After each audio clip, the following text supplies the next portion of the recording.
নিজৰ নামটো তোৰ বাপেৰে দিছে নামটো সলাবলৈ কোন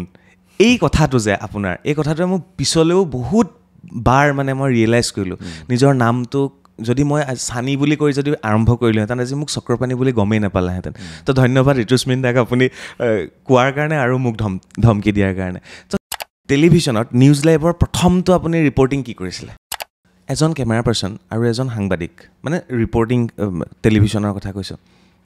কিমান উতঃপুত সম্পৰ্ক থাকে মুদ্ৰা ৰিপিটি সিপিটি সদায় সাংবাদিকজন সন্মুখত থাকে পিছত থাকি যায় কেমেৰা পাৰ্চন কিন্তু সাংবাদিকজনে জানে কেমেৰা পাৰ্চনজনৰ মূল্য কিমান নেপালৰ ভূমিকম্প মই কম্বুৰ মুখৰ পৰা ওলাইছিল নেপালৰ ভূমিকম্প মোৰ কাৰণে জীৱনৰ সাংবাদিক জীৱনৰ অন্যতম ক'ব লাগিব সদায় মনত থাকিব কাৰণ ভূমিকম্প হৈছে তাৰপিছতে গুচি গৈছোঁ চব মানুহ তাৰপৰা উভতি আহিছিলে আমি গৈ আছিলোঁ প্ৰায় সৰু ডাঙৰকৈ তাৰমানে ডাঙৰ ভূমিকম্প হোৱাৰ পিছত সৰু সুৰা ভূমিকম্প 100ৰ অধিক দিছিলে এটা প্ৰতিষ্ঠানত 17 বছৰ নিউজ লাইভত কেতিয়াও ভবা নাই যে এটা জেগাতে কিয় চেঞ্জিং লাগে চেঞ্জ কৰিব লাগে কিন্তু মানে পৰিস্থিতি অহা নাই নে বেছি মৰম কৰে নিউজ লাইভে আপোনাক ৱৰ্ল্ডৰ আটাইতকৈ মানে ষ্ট্ৰেছফুল জবৰ ভিতৰত জাৰ্নেলিজিমো এটা হয় চ' কিমান ষ্ট্ৰেছ থাকে ভিতৰত আৰু সেই ষ্ট্ৰেছ কেনেকৈ ৰিলিভ কৰিব পাৰে আপুনি মোৰ একে বহুত বেছিও এতিয়া মন নাই আৰু যে সাংবাদিকতা কৰিয়ে থাকিম মানে কৰিব লাগে কাৰণে কৰি থকা নিচিনা এটা ফিল হয় নেকি কেতিয়াবা যোৱা বছৰে অহা কথা আছিলে আপুনি টিকট বিচাৰিছিলে ৰাজনীতিলৈ যোৱাৰ খুব যুঁজা চলাইছিলে পিছে টিকট নাপালে আৰু শুনামতে আপোনাক টিকট বিজেপিয়ে নিদিলে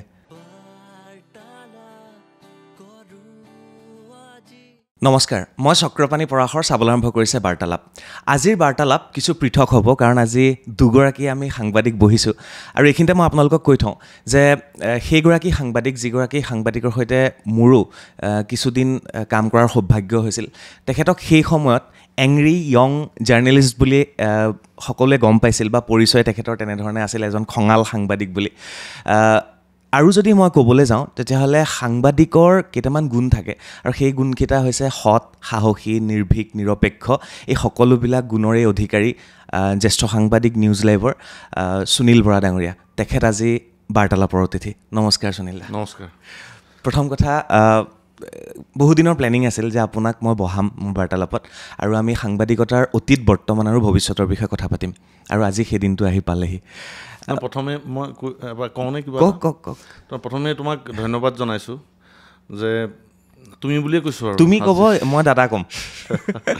এনেই সাধাৰণতে মই ইণ্টাৰভিউ ল'লে আপুনি বুলিয়ে কওঁ কিন্তু তুমি কৈছাই যে পাতিব পাৰিম অলপ কেজুৱেলি তাৰমানে ধন্যবাদ তোমাক এইটো কাৰণে দিম যে সম্ভৱ ইয়াতেই চাগে তুমি মেক্সিমাম ইণ্টাৰভিউ মানুহৰ লৈছা ইয়াত বহুত মানুহৰ তুমি ইণ্টাৰভিউ লৈছা সেই মানুহবোৰৰ মাজত তাৰমানে মোক কিয় নিৰ্বাচিত কৰিলা সেইটো মই নাজানো মই ইমানখিনি কিন্তু যিহেতু তুমি অনুৰোধ কৰিলা আৰু মই বোলো তোমাৰ অফিচটো চাওঁগৈ ইমান ধুনীয়াকৈ ষ্টুডিঅ'টো বনাইছা আৰু আটাইতকৈ ডাঙৰ কথা এই যিটো য'ত এতিয়া অফিচ আছে যিটো বিল্ডিং এইটো বিল্ডিঙত মোৰ স্মৃতি আছে গতিকে কম হে স্মৃতি আছে মানে এই অফিচটো এটা সময়ত এখন বাতৰি কাগজৰ অফিচ আছিল তাত সুনীল দাই সেইখনত কাম কৰিছিলে ক'ব লাহে লাহে প্ৰথম প্ৰশ্নটো মোৰ আপোনাক সুধিব মন গৈছে কাৰণ যেতিয়াৰ পৰা মই জইন কৰিছোঁ আপোনাক দেখিছোঁ তাৰ আগৰ পৰা টেলিভিশ্যনত দেখিছোঁ ৰিপৰ্টিং বুলি ক'লে সুনীল বৰা ডাঙৰীয়াৰ নামটো বা সুনীল দাৰ নামটো যিকোনো সময়ত আমি শুনিবলৈ পাওঁ টিভিৰ স্ক্ৰীণত বম ব্লাষ্ট হৈছে সুনীল বৰা ৰেপ হৈছে সুনীল বৰা জুই লাগিছে সুনীল বৰা কাৰোবাক ষ্টুডিঅ'ত কঠিন প্ৰশ্ন কৰিবলগীয়া হৈছে সুনীল বৰা ইমান বছৰৰ পৰা জানি আছোঁ আৰু মই কেইবাটা জেগাতো মানে সেই সময়ত কেইবাটাও বিশেষ মানে বাতৰি সংগ্ৰহ কৰিবলৈ যাওঁতে আপোনাক লগ পাইছোঁ দ্বিতীয় কথা যেতিয়া আপুনি যায় আপুনি যোৱাৰ লগে লগে এনেকুৱা এটা অনুভৱ হয় যেন ক'ৰবাত পুলিচৰো অকণমান ভয় ভাৱ এটা অনুভৱ হয় সুনীল বৰাই বা কি ক'ব ঠিক তেনেধৰণে আপুনি যেতিয়া ৰিপৰ্টিং আৰম্ভ কৰে আমি চাই থাকোঁ যে সুনীল বৰা আহিছে তেওঁ কিবা এটা কৰিব তো এই বস্তুটো যে আপোনাৰ এই ব্যক্তিত্বটো এই খঙাল এটা ব্যক্তিত্ব এই ব্যক্তিত্বটোৰ আঁৰৰ মানুহজন কেনেকুৱা আপুনি ৰিয়েলি সেইটো ব্যক্তিত্ব নে আপুনি কিছু পৃথক এইটো তুমিতো জানাই এতিয়া বাৰু দৰ্শকৰ কাৰণে চাগে সুধিছা খঙাল বুলি কয় এতিয়া মোৰ এইটো সৰুৰ পৰা স্বভাৱ কিন্তু আজিকালি অকণমান নিজকে অকণমান নিয়ন্ত্ৰণ কৰিবলৈ চেষ্টা কৰোঁ কিন্তু এতিয়াও কেতিয়াবা নিয়ন্ত্ৰণ হেৰাই যায় তথাপি চেষ্টা কৰোঁ তাৰমানে আগৰ পৰা এইটো আছিলে অভ্যাস কিন্তু কেতিয়া সেইটো আহি যায় তাৰমানে মই নিজেই গম নাপাওঁ কিন্তু আটাইতকৈ ডাঙৰ কথা কাম তাৰমানে যিখিনি কাম জীৱনত কৰিছোঁ পঢ়াৰ বাহিৰে তাৰমানে কামবোৰ কৰিবলৈ যাওঁতে মই তাৰমানে কি ক'ম আৰু সততাৰে আন্তৰিকতাৰে নিয়মানুৱৰ্তিতাৰ মাজেৰে কৰিব পাৰোঁ নেকি সেইটো সদায় চেষ্টা কৰোঁ আৰু মই ভাবোঁ মই আজি যি সাংবাদিক হিচাপে যি অলপ পৰিচয় পাইছোঁ তুমি অলপ বেছিয়ে কৈ দিছা বাৰু এতিয়াতো আগৰ পৰিৱেশ আৰু এতিয়া পৰিৱেশৰ মাজত পাৰ্থক্য আছে আৰু সময় দিনো হ'ল বহুদিন কাৰণ মই যদি কওঁ মই দৈনিক বাতৰিৰ পৰা আৰম্ভ কৰিছিলোঁ 2004 চনৰ পৰা 2003-04 পৰা 4 মানে হ'ব এতিয়া 2025 তাৰমানে 20 বছৰ পাৰ হৈ গ'ল গতিকে 20 বছৰ ইয়াত চব পৃথক পৃথক হ'ব যদি ভাগ কৰিবলৈ যাওঁ প্ৰথমখিনিত বেলেগ এতিয়া অলপ বেলেগ সেইখিনি লাহে লাহে কম কিন্তু সেই মই গোটেই কামবোৰ আজিও আগতেও এটাই মোৰ জীৱনৰ সূত্ৰ যিটো কাম কৰিম এইটো কাম সততাৰে আন্তৰিকতাৰে নিয়মানুৱৰ্তিতাৰ মাজেৰে আৰু মোৰ ওপৰত যিটো বিশ্বাস ৰাখে সেই বিশ্বাসটো যাতে মই সদায় অটুট ৰাখিব পাৰোঁ তাৰমানে মই সম্পাদকৰ কথা কৈছোঁ কাৰণ সাংবাদিক হিচাপে আগুৱাই যাবলৈ হ'লে সদায় সম্পাদকজনৰ তাৰমানে মোৰ ওপৰত বিশ্বাসটো থাকিব লাগিব আৰু সদায় মই চেষ্টা কৰোঁ যে মই সেই বিশ্বাসটো সদায় দিবলৈ মই ওপৰজনক পাৰোঁ যাতে সেই বিশ্বাসৰ বলতে মোক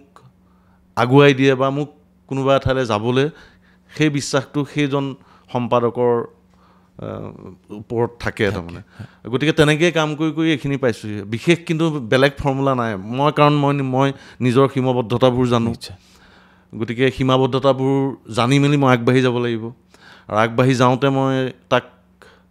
খুব সদায় কিন্তু মই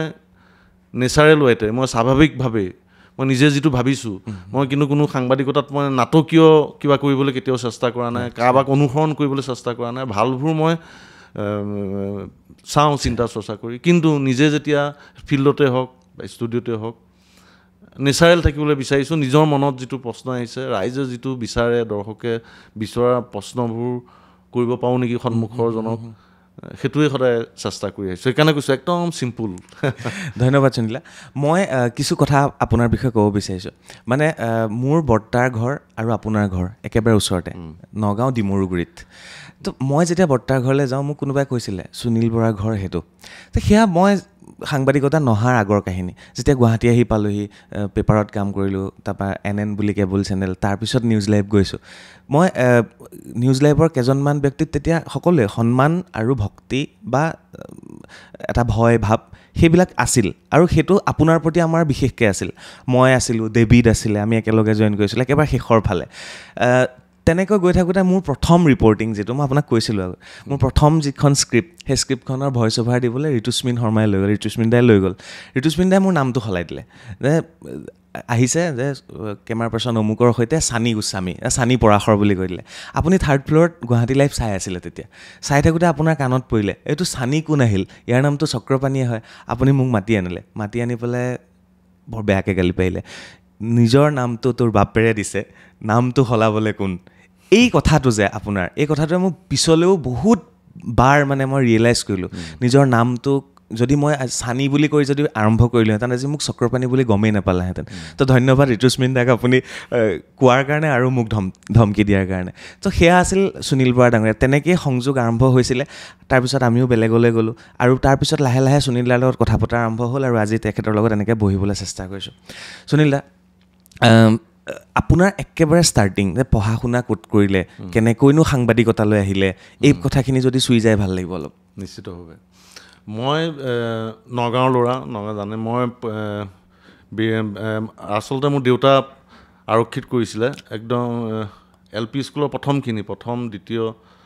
এইখিনি পাছ কৰিছোঁ মই সোণাৰীত শিৱসাগৰ সোণাৰীত দেউতাৰ পষ্টিং আছিলে আৰক্ষীত কৰিছিলে তাৰপিছত কিন্তু মই সোণাৰীৰ পৰা গুচি আহিলোঁ নিজৰ গাঁৱৰ ঘৰলৈ নগাঁৱৰ পুৰণি নাম চলচলি নলবৰা গাঁও মোৰ গাঁওখনৰ নাম তাতেই থাকিছিলোঁ তাৰমানে মা দেউতাহঁতৰ প্ৰকৃত ঘৰ আৰু সেইখন গাঁও তাৰপিছত তাৰ পৰাই থাকি দেউতা চাকৰি কৰি থাকে কিন্তু আমি বৰদেউতাৰ লগত একেলগে আছিলোঁ জইন ফেমিলি পুৰণি নাম ৰাধাকান্ত বৰুৱা উচ্চতৰ মাধ্যমিক বিদ্যালয়ত পঢ়িছিলোঁ তাৰ আগত ওচৰৰে গাঁৱৰে এখন প্ৰাথমিক বিদ্যালয়ত পঢ়িছিলোঁ মৰাচুকৰ মৰাচুক প্ৰাথমিক বিদ্যালয়, আৰু তাৰপিছতে মৰাচুক হাই স্কুল যিখন আছে তাত এবছৰ পঢ়িছিলোঁ। তাৰপিছত ক্লাছ 6ৰ পৰা পূৰ্ণিনাম ৰাধাকান্ত বৰুৱা উচ্চতৰ মাধ্যমিক বিদ্যালয়, আমাৰ গোটেই অঞ্চলটোৰ পূৰ্ণিনাম অঞ্চলটোৰ তাৰমানে শিক্ষাৰ প্ৰাণকেন্দ্ৰ স্বৰূপ, আৰু তাত পঢ়িবলৈ পাই গৌৰৱান্বিত। তাতে স্কুলীয়া শিক্ষা আৰম্ভ কৰি তাৰমানে পাইছিলোঁ আৰু আচল প্ৰতিযোগিতা হওক কিবা হওক, ক্লাছত প্ৰতিযোগিতা হওক। মই বহুত বেছি মেধাৱী নাছিলোঁ বুলি ভাবোঁ, আছিলোঁ আৰু, কিন্তু তাৰমানে প্ৰথম দ্বিতীয় কিজনৰ লগত তাৰমানে টক্কৰ দিব পৰা নাছিলোঁ, তাৰমানে ইমান যুঁজিব পৰা নাছিলোঁ। 6-7 ৰোল নম্বৰ হয়, এবাৰে হায়েষ্ট 3 হৈছিল নেকি ৰোল নম্বৰ। সেইটো কম্পিটিশ্যন এটা থাকে, কিন্তু তেতিয়াও কুইজ কৰোঁ খুব আমি তেতিয়া এটা গ্ৰুপে, য'ত ত'ত কৰোঁগৈ কুইজ কৰি মই ভাল পাইছিলোঁ। আৰু তেতিয়া তাৰমানে সৰুৰে পৰাই অলপ প্ৰথম ছপা আখৰৰ প্ৰতি তাৰমানে দুৰ্বলতাটো জন্মিছিলে। মৌচাক নতুন আৱিষ্কাৰ এইবিলাক লৈছিলোঁ, গতিকে অলপ ছপা আখৰ মৌচাক নতুন আৱিষ্কাৰত কিবা দিম, কম্পিটিশ্যনত ভাগ ল'ম, নামটো আহিব, ভাল লাগিব, সেইটো আছিল প্ৰথম তাৰমানে ছপা আখৰৰ প্ৰতি দুৰ্বলতা। তাৰপিছত তেতিয়া সৰুতে বিভিন্ন বাতৰি কাকত,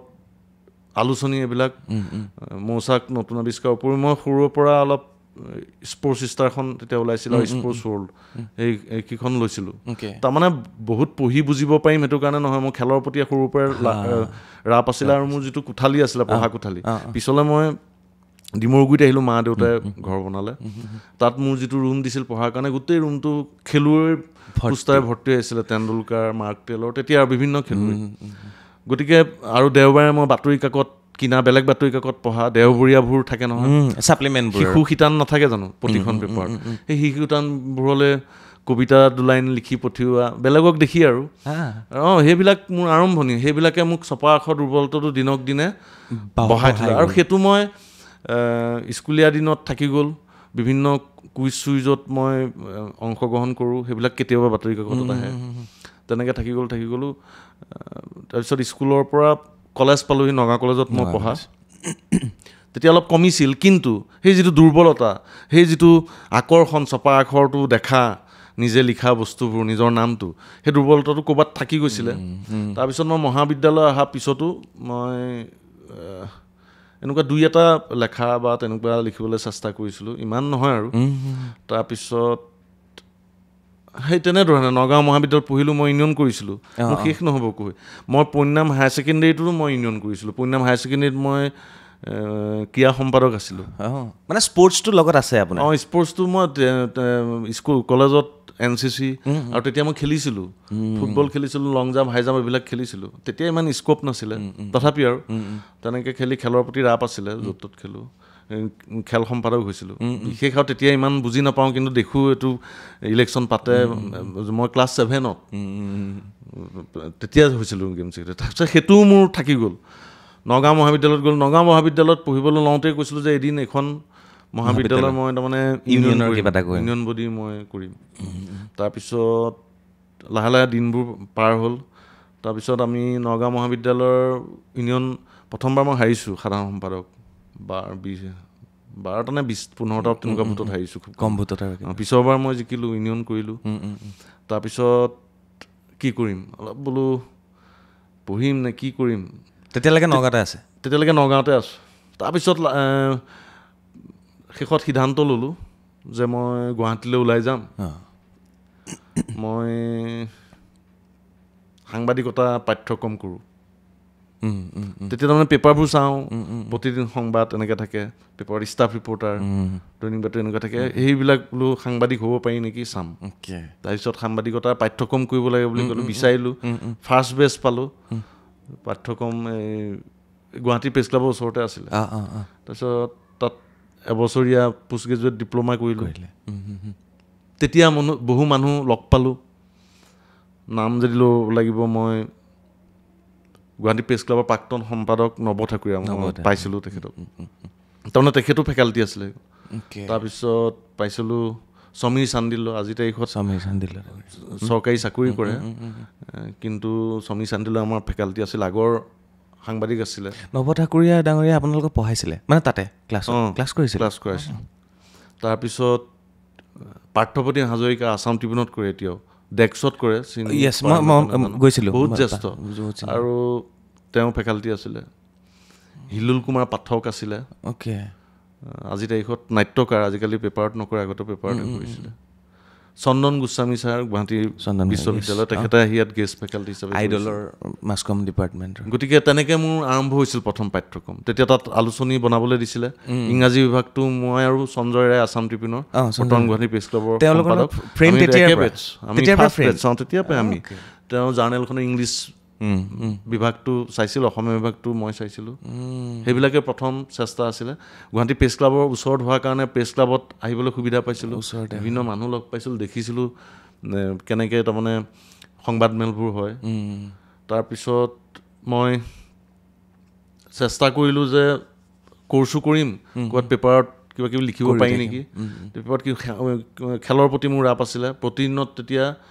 আৰু স্বাধীনত প্ৰতিদিনত মই ক্ৰীড়া কুইজ দিছিলোঁ ৰেগুলাৰ প্ৰত্যেক দেওবাৰে আৰু স্বাধীনত এটা ইছ্যুত শ্ৰদ্ধাৰ প্ৰয়াত পুলক লাহিৰীৰ খেলৰ লেখা ওলাইছিল আৰু এটা ইছ্যুত মোৰ খেলা লেখা ওলাইছিলে হিলুল পাঠকক ধন্যবাদ দিব লাগিব তেওঁ সেইখিনি মোক সুবিধা কৰি দিছিলে প্ৰথম চাকৰি বুলি ক'লে আপোনাৰ নহয় মই কৈ আছোঁ সেইটো চাকৰি তেতিয়ালৈকে হোৱা নাই কৰ্চ কৰি আছোঁ কিন্তু মই ভাবিলোঁ যে বাইদেৱে মোক কৰ্চটো কৰিবৰ কাৰণে গুৱাহাটীত কৰ্চটো কৰালৈকে মোক খৰচটো দিম বুলি ক'লে বাইদেউ তেতিয়া ডিৰাঙত চাকৰি কৰে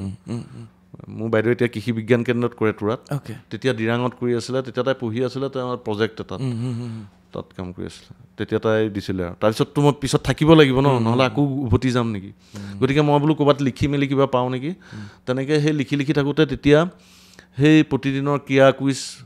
ৰেগুলাৰকৈ লিখিবলৈ পালোঁ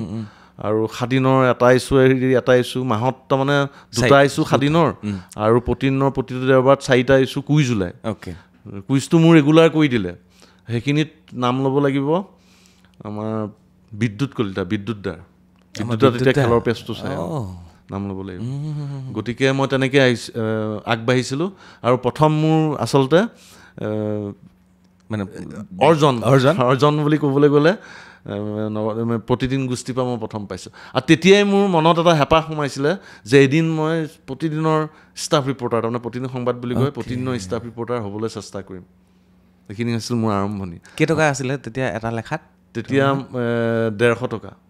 এইফালে 150 300 পাওঁ আৰু এইফালে 150কে 4টা 600 পাওঁ পিছলৈ কিন্তু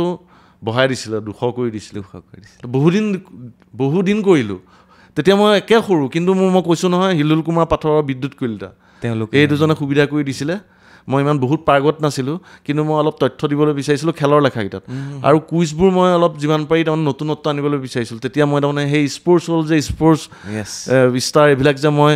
কালেকশ্যন কৰিছিলোঁ আগৰ পৰা মই চাইছিলোঁ গতিকে মই বহুত খেলৰ ইনফৰ্মেশ্যন ৰাখিছিলোঁ তাৰপিছত মই খেলৰ বহুত তেনেকুৱা ডাঙৰ ডাঙৰ পেংগুইনৰ কিতাপ কিনিছিলোঁ খেলৰ খবৰ ৰাখিছিলোঁ আৰু তেতিয়া তাত তেনেকৈ কুইজ দিছিলোঁ প্ৰথম 10টা দিছিলোঁ পিছলৈ 5টাকৈ দিয়া হ'লোঁ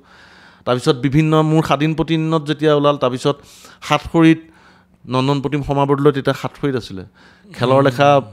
বিচাৰিলে মই উলিয়ালে ল'ৰাটো তাৰপিছত সাতসৰীত নন্দন দাই উলিয়াইছিলে তাৰপিছত মই অকণমান তাৰমানে খেলৰ লেখা লিখা হিচাপে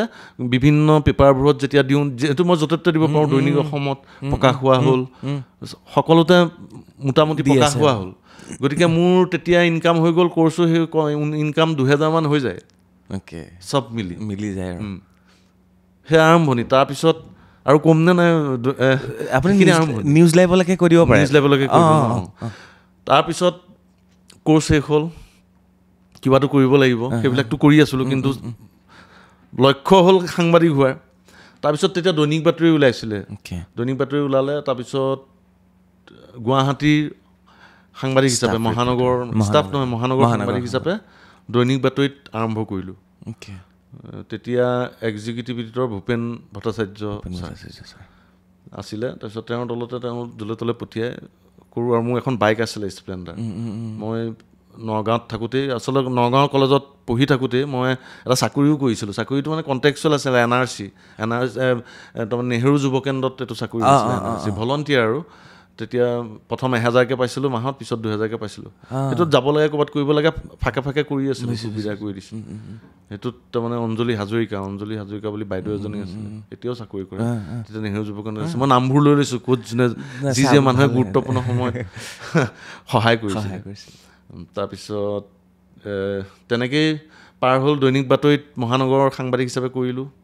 বহুদিন কৰিলোঁ। পইচা ভালদৰে নাপাওঁ, বিহু সংক্ৰান্তিত ঘৰলৈ যাবলৈ মন যায়, গেঞ্জি এটা হ'লেও কিনি যাবলৈ মন যায় ঘৰৰ মানুহলৈ, তাৰলৈ নাপাওঁ, ৰৈ থাকোঁ। তেনেকুৱা বহুদিন গৈছে। তাৰমানে মোৰ হেঁপাহ আছিল পইচাতকৈও যে মই প্ৰেছ কাৰ্ডখন, সেইখনৰ প্ৰতি দুৰ্বলতা আছিল, প্ৰেছ কাৰ্ডখন পাম, মই বাইকত প্ৰেছ লিখিম, ঘূৰিম। মই কৈ আছোঁ তেতিয়া সেইবিলাক মোৰ দুৰ্বলতা আছিলে। তাৰপিছত মই প্ৰেছ কাৰ্ড পালোঁ, বাইকত প্ৰেছ লিখিলোঁ। দৈনিক বাতৰিৰ পৰা লাহে লাহে এদিন ওলাল। এদিন মোৰ দ্বিতীয় বাতৰি কাকত, আৰু এদিনৰ কাৰ্যালয় আছিলে বৰ্তমান য'ত এতিয়া তোমাৰ সন্মুখত এইটোৱে বিল্ডিং আছিলে এদিনৰ। মানে মই কৈছিলোঁ ন আগতীয়াকৈ, এই এদিন বন্ধ হোৱাৰ পিছত বহুতে বহুত কৰিলে, এতিয়া মই বাৰ্তালাপৰ অফিচটো এদিনৰ ইয়াতে মানে ভাড়া লৈ চলাই আছোঁ। সুনীল দা আহোঁতে কৈছে ইয়াতে মই এটা সময়ত কাম কৰি গৈছিলোঁ। গতিকে এদিনখন বন্ধ হ'লেও এদিন মোৰ মানস থাকি যাব মানস পথত। কিয় নাথাকিব? মোৰ গোটেই সাংবাদিকতা জীৱনৰ দৈনিক বাতৰিত প্ৰথম কৈছিলোঁ মহানগৰ সাংবাদিক হিচাপে, কিন্তু এদিনত যিটো মোৰ এসময়ৰ সপোন আছিলে যে এখন পেপাৰৰ ষ্টাফ ৰিপৰ্টাৰ হ'ম, মই প্ৰথম ষ্টাফ ৰিপৰ্টাৰ হিচাপে এদিনৰ পৰা কাম আৰম্ভ কৰিছিলোঁ। নাম ল'ব লাগিব, অদীপ কুমাৰ ফুকন এদিনত এতিয়া সম্পাদক আছিলে। তাৰপিছত অনুপম চক্ৰৱৰ্তী, অনুপম দাও আহিছিলে। অনুপম দা ইয়াত পাইছে কৰিছে, অনুপম দাই কৰিছে। অনুপম দা আজিত আছিল, আজিৰ পৰা আহিছিলে। অনুপম চক্ৰৱৰ্তী, লুচি নেওগ, লুচিবাৰ নাম ল'ব লাগিব, আৰু নয়ন প্ৰতিম কুমাৰ নাম ল'ব লাগিব, নয়ন দা। আমি একেলগে নয়ন দাৰ তাৰমানে মোটামুটি মই এছিষ্টেণ্ট হিচাপে ইয়াত কাম কৰিছিলোঁ। ল এণ্ড অৰ্ডাৰখিনি, ক্ৰাইমখিনি তেতিয়াৰ পৰাই মোৰ আকৰ্ষণ বাঢ়িছিলে। নয়ন দাই লৈ যায়, চিনাকি কৰি দিছিলে। প্ৰথম পুলিচ অফিচাৰ হিচাপে যদি মই নাম লওঁ সাংবাদিক হিচাপে, নয়ন প্ৰতিম নয়ন দা কাম কৰা, মানে আমাৰ এতিয়া বৰ্তমান প্ৰতিদিনত যে আমি একেলগে কাম কৰা। তাৰমানে মোক এইবিলাক মানুহে উপদেশ দিয়ে, শিকোৱা। মই সৰু তেতিয়া, মই সান্নিধ্য পাইছোঁ ইয়াৰ পেপাৰত। তাৰপিছত প্ৰথম এজন আৰক্ষী বিষয়া হিচাপে প্ৰথমজন নাম যদি লওঁ, তাৰমানে তেতিয়া জালুকবাৰী থানা, মালিগাঁৱত আছিলে, মালিগাঁও থানাৰ ভাৰপ্ৰাপ্ত বিষয়া আছিল তেতিয়া ৰাহুল আমিন ডাঙৰীয়া। এতিয়া কেতিয়াবা বেলতলা বজাৰত পাওঁ, মাজে মাজে কথা পাতোঁ অকণ সময়, কাৰণ প্ৰথম আৰক্ষী বিষয়া চ'ৰ্চ, প্ৰথম শিকোৱা সাংবাদিকৰ চ'ৰ্চ বহুত ডাঙৰ কথা। গতিকে ক্ৰাইম যেতিয়া পুলিচ লাগিবই চ'ৰ্চত, সেই তেনেকৈ আৰম্ভ কৰিছিলোঁ এদিনত ষ্টাফ ৰিপৰ্টাৰ হিচাপে। কেইবাবছৰো কৰিলোঁ, শিকিলোঁ, শিকি ঘূৰি ফুৰোঁ। মই গোটেই পেপাৰত কৈছিলোঁ যদি থানাই চানাই ঘূৰি ফুৰোঁ আৰু খবৰ ল'বলৈ। বিশেষকৈ ক্ৰাইমটোত মোৰ ইণ্টাৰেষ্ট আছিলে। তাৰপিছত নিউজ চেনেল, নিউজ লাইভৰ তাৰমানে জন্ম, মানে তেওঁলোকে মানুহ ল'ব, প্লেনিং, পৰীক্ষা পাতিলে মই পৰীক্ষা দিছোঁগৈ। এই নাই গোপাল জ্যোতি চিত্ৰবনত ট্ৰেইনিঙে হৈছিল। তাৰ আগত মই যদিও ষ্টাফ ৰিপৰ্টাৰ আছিলোঁ, নিউজ লাইভত মোৰ জীৱনত টাৰ্ণ লৈছিল। মই জীৱনতো ভবা নাছিলোঁ দেই টিভি সাংবাদিক হ'ম বুলি। মই কৈছোঁ লক্ষ্যটো আছিল মোৰ পেপাৰৰ ষ্টাফ ৰিপৰ্টাৰ হোৱা, কিন্তু যিহেতু আহিল সময়ৰ সোঁতত বস্তু সলনি হয়, ভাবিলোঁ যে এবাৰ টিভি সাংবাদিকৰ চেষ্টা কৰোঁ নেকি। তাৰ কাৰণে মই নতুন ল'ৰা ছোৱালীৰ লগত গোপাল বড়ো উচ্চতৰ মাধ্যমিক বিদ্যালয়ত পৰীক্ষা দিছোঁ। কিন্তু ভাগ্য ভাল, পৰীক্ষা ছাবজেক্ট দিলে বোমা বিস্ফোৰণ, জেগাত পৰি গ'ল, প্ৰিয় হেৰি। গতিকে সেইটো লিখি দিলোঁ। তাৰপিছত মোক ইণ্টাৰভিউলৈ মাতিলে। ইণ্টাৰভিউ পাতিছিলে কোন হোটেলত পাতিছিলে পাহৰি গ'লোঁ। ইণ্টাৰভিউলৈ মাতিলে। ইণ্টাৰভিউত এনেকৈ ক'লে যে আপোনাক সুধিলে, আৰু সুধি মেলি ৰিজাল্ট নিদিলে, আৰু ৰিজাল্ট তাৰপিছত 1 অক্টোবৰৰ পৰা 2008 চন 1 অক্টোবৰৰ পৰা জ্যোতি চিত্ৰবনত প্ৰশিক্ষণ হ'ব। এইটো এটা বৃহৎ কাৰবাৰ সংবাদ মাধ্যমৰ কাৰণে। বহুতে মোক কিন্তু তাৰমানে 1 অক্টোবৰৰ আগদিনালৈকে একো খবৰ নাই। মই বোলো নহ'ব নেকি। তাৰপিছত আপুনি অতনুদাৰ লগতো কাম কৰিছিলে? তাৰমানে অতনুদাৰ লগত মই 2 দিনমান পাইছিলোঁ। দৈনিক বাতৰিত পিছত অতনুদা জইন কৰিছিলতো সম্পাদক হিচাপে, কেইদিনমান পাইছিলোঁ, আৰু অতনুদাই চিনি পাইছিল জাষ্ট। তাৰপিছত নিউজ লাইভততো অতনুদা আৰু জাহিদা জাহিদ হুছেইন, 2জন। তাৰপিছত মোৰ হোৱা নাই চাকৰি। সিফালে মই এদিন বাদ দিলোঁ। বাদ দি দিলে? তাৰমানে তাত সাক্ষাৎকাৰ দিলোঁগৈ, পৰীক্ষা দিলোঁগৈ। গতিকে এদিন বাদ দিবলগীয়া হ'ল, আৰু বেয়াখিনি নকওঁ, আৰু এদিন বাদ দিলোঁ, একো নাই। কিন্তু মই তেতিয়া সন্ধিয়া সময়ত খুব বেয়া লাগে, কাৰণ পেপাৰৰ কালচাৰটো সন্ধিয়া মই মানে সেইফালেও নহ'ব, একোফালে নহ'ব, মোৰ জীৱনৰ দিগদাৰ হ'বগৈ নেকি। লগৰ ল'ৰা, মোৰ সমসাময়িক ল'ৰাবোৰ চব বাতৰি কাকতত থাকে। মই সেইখিনি সময়ত কি কৰিম? মোক লগৰ ল'ৰা চুমিৰ কৰ্মকাৰ ন, সাংবাদিক চুমিৰে এটা হাবত চাবলৈ এটা চিনেমাৰ মুভিৰ এটা কুপন দিছিলে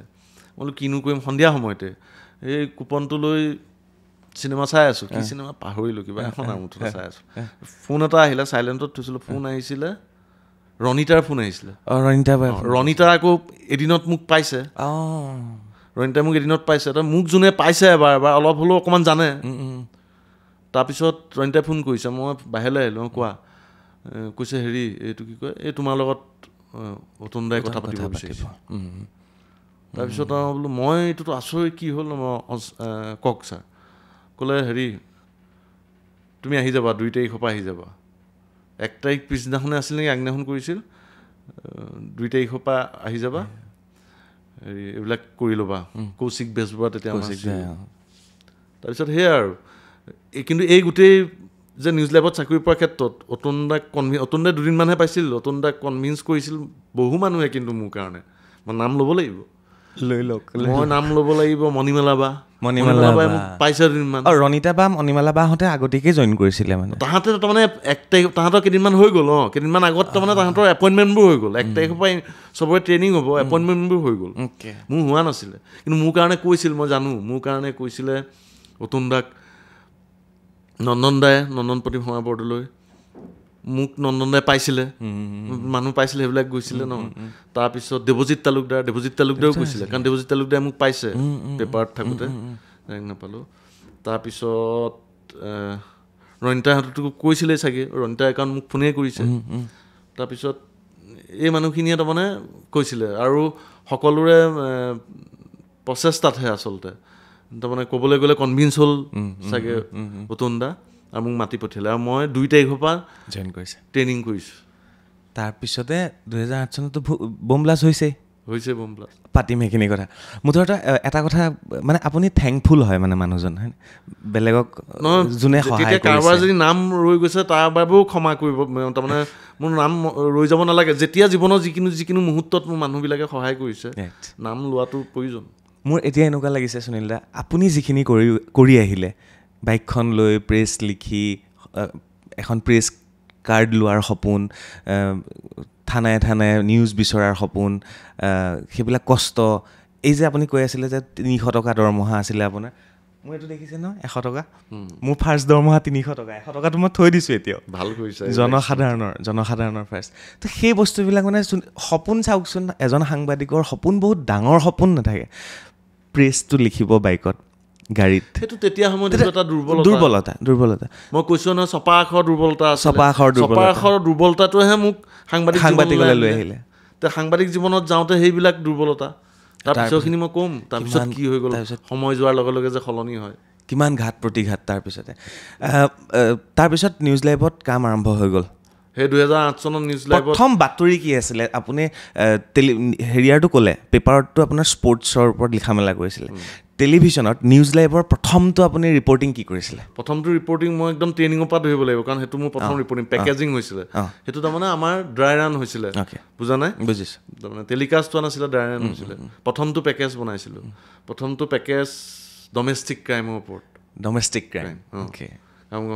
সেইটো আকৌ নিউজটো তাৰমানে মিছা নহয় গৈ মেলি কালেক্ট কৰা মানুহ এজনী ওলাইছিলে তাৰমানে কাম কৰে যায় তাৰপিছত ক্ৰাইম কৰে তাৰমানে বস্তু চুৰ কৰে চেঞ্চলেছ কৰা এনেকুৱা কৰে এনেকুৱা আৰু গতিকে সেই মানুহজনীক ধৰিছিলে তাই কেনেকৈ কৰিছিলে এইবিলাক কৰি এটা পেকেজ কৰিছিলোঁ তেতিয়াই পেকেজৰ কাৰণে এই কাম কৰা মানুহজনী কেনেকৈ গহনা চহনা এইবিলাক লাগিব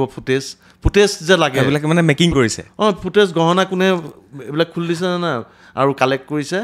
তুলিকাৰ নাম ল'ব লাগিব তুলিকা একেলগে কৰিছোঁ আৰু নাম ল'ব লাগিব কৰিশ্মা বাবু আছিলে তেতিয়া প্ৰথম ট্ৰেইনিং কৰিছে ন আৰু তেতিয়া তাৰমানে সেইবিলাক অলপ ভিজুৱেল নোপোৱা প্ৰথম পেকেজটোত এওঁলোকে মোক সহায় কৰি দিছিলে গতিকে নামটো লৈছোঁ সেইটো কাৰণে তুলিকা বা আৰু কৰিশ্মা বা সেই পেকেজত মানে আপোনালোকে এক্টিং কৰিছিলে সেইটো মোৰ প্ৰথম পেকেজ আছিলে এক্টিং কৰা নাছিলে মোক সহায় কৰি দিছিলে গহনা আনি দিয়া কিবা আনি দিয়া আৰু কেনেকৈ কি কৰিম অলপ সহায় কৰি দিছিলে মেকিং কৰিছিলে আৰু অলপ মেকিং হৈছিলে ভিজুৱেল ফুটেজ লাগিব মানুহজনী খালি ফটোখন আছিলে আৰু সেইটো নিউজ লাইভে আৰম্ভ কৰিছিলে তেতিয়া আমি গুৱাহাটী লাইভত যেতিয়া জইন কৰিলোঁ তাৰপিছতো আমি এইবিলাকেই কৰি থাকোঁ কোনোবা ক্ৰাইম পিছফালৰ পৰা লোৱা কিবা ভিজুৱেল নোপোৱা নতুন ট্ৰেণ্ড আহিছে আৰু মানে তেতিয়া ক্ৰাইমৰ নতুন ট্ৰেণ্ড সেইটো অন এয়াৰ নোহোৱা পেকেজ ড্ৰাই ৰাইমৰ পেকেজ যিটো পেকেজ অন এয়াৰ হৈছে প্ৰথম ওলাইছে যে কেমেৰা পাৰ্চন নৱৰ সৈতে ফাৰ্ষ্ট কেমেৰা পাৰ্চন কোন আছিলে আপোনাৰ ৰিপৰ্টিঙত যোৱা ফাৰ্ষ্ট কেমেৰা পাৰ্চন মই এটা এই ফাৰ্ষ্ট কেমেৰা পাৰ্চন নামটোৱে নহা হ'ল ফাৰ্ষ্ট কেমেৰা পাৰ্চন আছিলে হেৰি আমি তাৰমানে এই যে বন গাহৰি এটা চেণ্টাৰ আছে নহয় বশিষ্ঠ সেই চেণ্টাৰটোত গৈছিলোঁ আমাৰ বেদান্ত আছিলে এতিয়া সি নাই বেলেগ কাম কৰে বেদান্ত আছিলে কেমেৰা পাৰ্চন বেদান্তৰ সৈতে সুনীল বৰা নিউজ লাইভ প্ৰথম আৰু এই ডমেষ্টিক ক্ৰাইমটোতো বেদান্তই আছিলে কেমেৰা পাৰ্চন এজন কেমেৰা পাৰ্চন আৰু এজন সাংবাদিক মানে ৰিপৰ্টিং টেলিভিশ্যনৰ কথা কৈছোঁ কিমান উতঃপুত সম্পৰ্ক থাকে মুদ্ৰা ৰিপিটি সিপিটি এইটো টিম ৱৰ্ক এইটো সদায় সাংবাদিকজন সন্মুখত থাকে পিছত থাকি যায় কেমেৰা পাৰ্চন কিন্তু সাংবাদিকজনে জানে কেমেৰা পাৰ্চনজনৰ মূল্য কিমান পালছ এটা থাকে চাবচোন পালছ থাকিবই লাগিব মিলিব লাগিব টিউনিং মিলিব লাগিব যে সাংবাদিকটোৱে মোৰ ৰিপৰ্টাৰটোৱে মোৰ লগত ৰিপৰ্টাৰটোৱে কি কৰিব সি অকণমান ইংগিততে গম পাব পৰা কেমেৰা পাৰ্চন হ'ব লাগে টিউনিংটো আৰু মই কৈছোঁ কেমেৰা পাৰ্চন নহ'লে টিভি সাংবাদিক মস্ত এটা শূন্য আৰু সেইকাৰণে গুৱাহাটী লাইভত মানে এটা পিছলৈ এনেকুৱা হৈছিল গুৱাহাটী লাইভ আৰু প্ৰাইম টাইমৰ মাজত সুনীল দাহঁত প্ৰাইম টাইমৰ হৈ গ'ল ভাল যিকেইজন মানে ছিনিয়ৰ কেমেৰা পাৰ্চন তেওঁলোক সুনীল দাহঁতৰ লগত যায় আৰু আমি যাওঁ বেলেগৰ লগত ঢেৰ কাহিনী আছিলে তাৰপিছতে গৈ থাকিলে বোম ব্লাষ্টৰ সময়ত মই আপোনাক মানে এনেকৈ সুধিব বিচাৰিছোঁ আপোনাৰ জীৱনৰ বেষ্ট ৰিপৰ্টিঙৰ ভিতৰত মানে যিকেইটা মনত থাকি যোৱা ইম্পেক্টফুল ৰিপৰ্টিং যাক কয় সেইকেইটাৰ ভিতৰততো এটা নহয় বহুত আছে তথাপি 5টাৰ যদি আপুনি বৰ্ণনা কৰে প্ৰথমতে আৰম্ভণিতে ধাৰাবাহিক বিস্ফোৰণৰ কথা ক'ব লাগিব একদম আমাৰ ভাগ হৈ গৈছিল সময়ত মই পাণবজাৰৰ ফালে গৈছিলোঁ গতিকে তাৰ আৰু অভিজ্ঞতা সকলোৱে জানেই আৰু মানুহৰ খুব উঠিছিলে তেতিয়া ভাস্কৰজী মহন্ত ল এণ্ড অৰ্ডাৰ সেইফালে আছিলে মানুহৰ শিলগুটি দলিওৱা মেলা মানুহ খং উঠিছিলে জ্বলি গৈছিল মানুহ গতিকে সেইটো সেই প্ৰথম অৱস্থাতেই সেইটো এটা তাৰমানে সদায় মনত থাকি যাব আৰু সেইটো কথা তাৰপিছত মই ওদালগুৰিত সাম্প্ৰদায়িক সংঘৰ্ষ সেইবিলাক মোৰ একদম বেয়া অভিজ্ঞতা কিন্তু শিকিছোঁ বড়ো আৰু হেৰিয়াৰ মাজত এতিয়া মই সেইটো নহয় বড়ো অনাবড়োৰ মাজত তাৰ সেইবিলাক মনত থাকি যাব কাৰণ সেয়া আৰম্ভণিত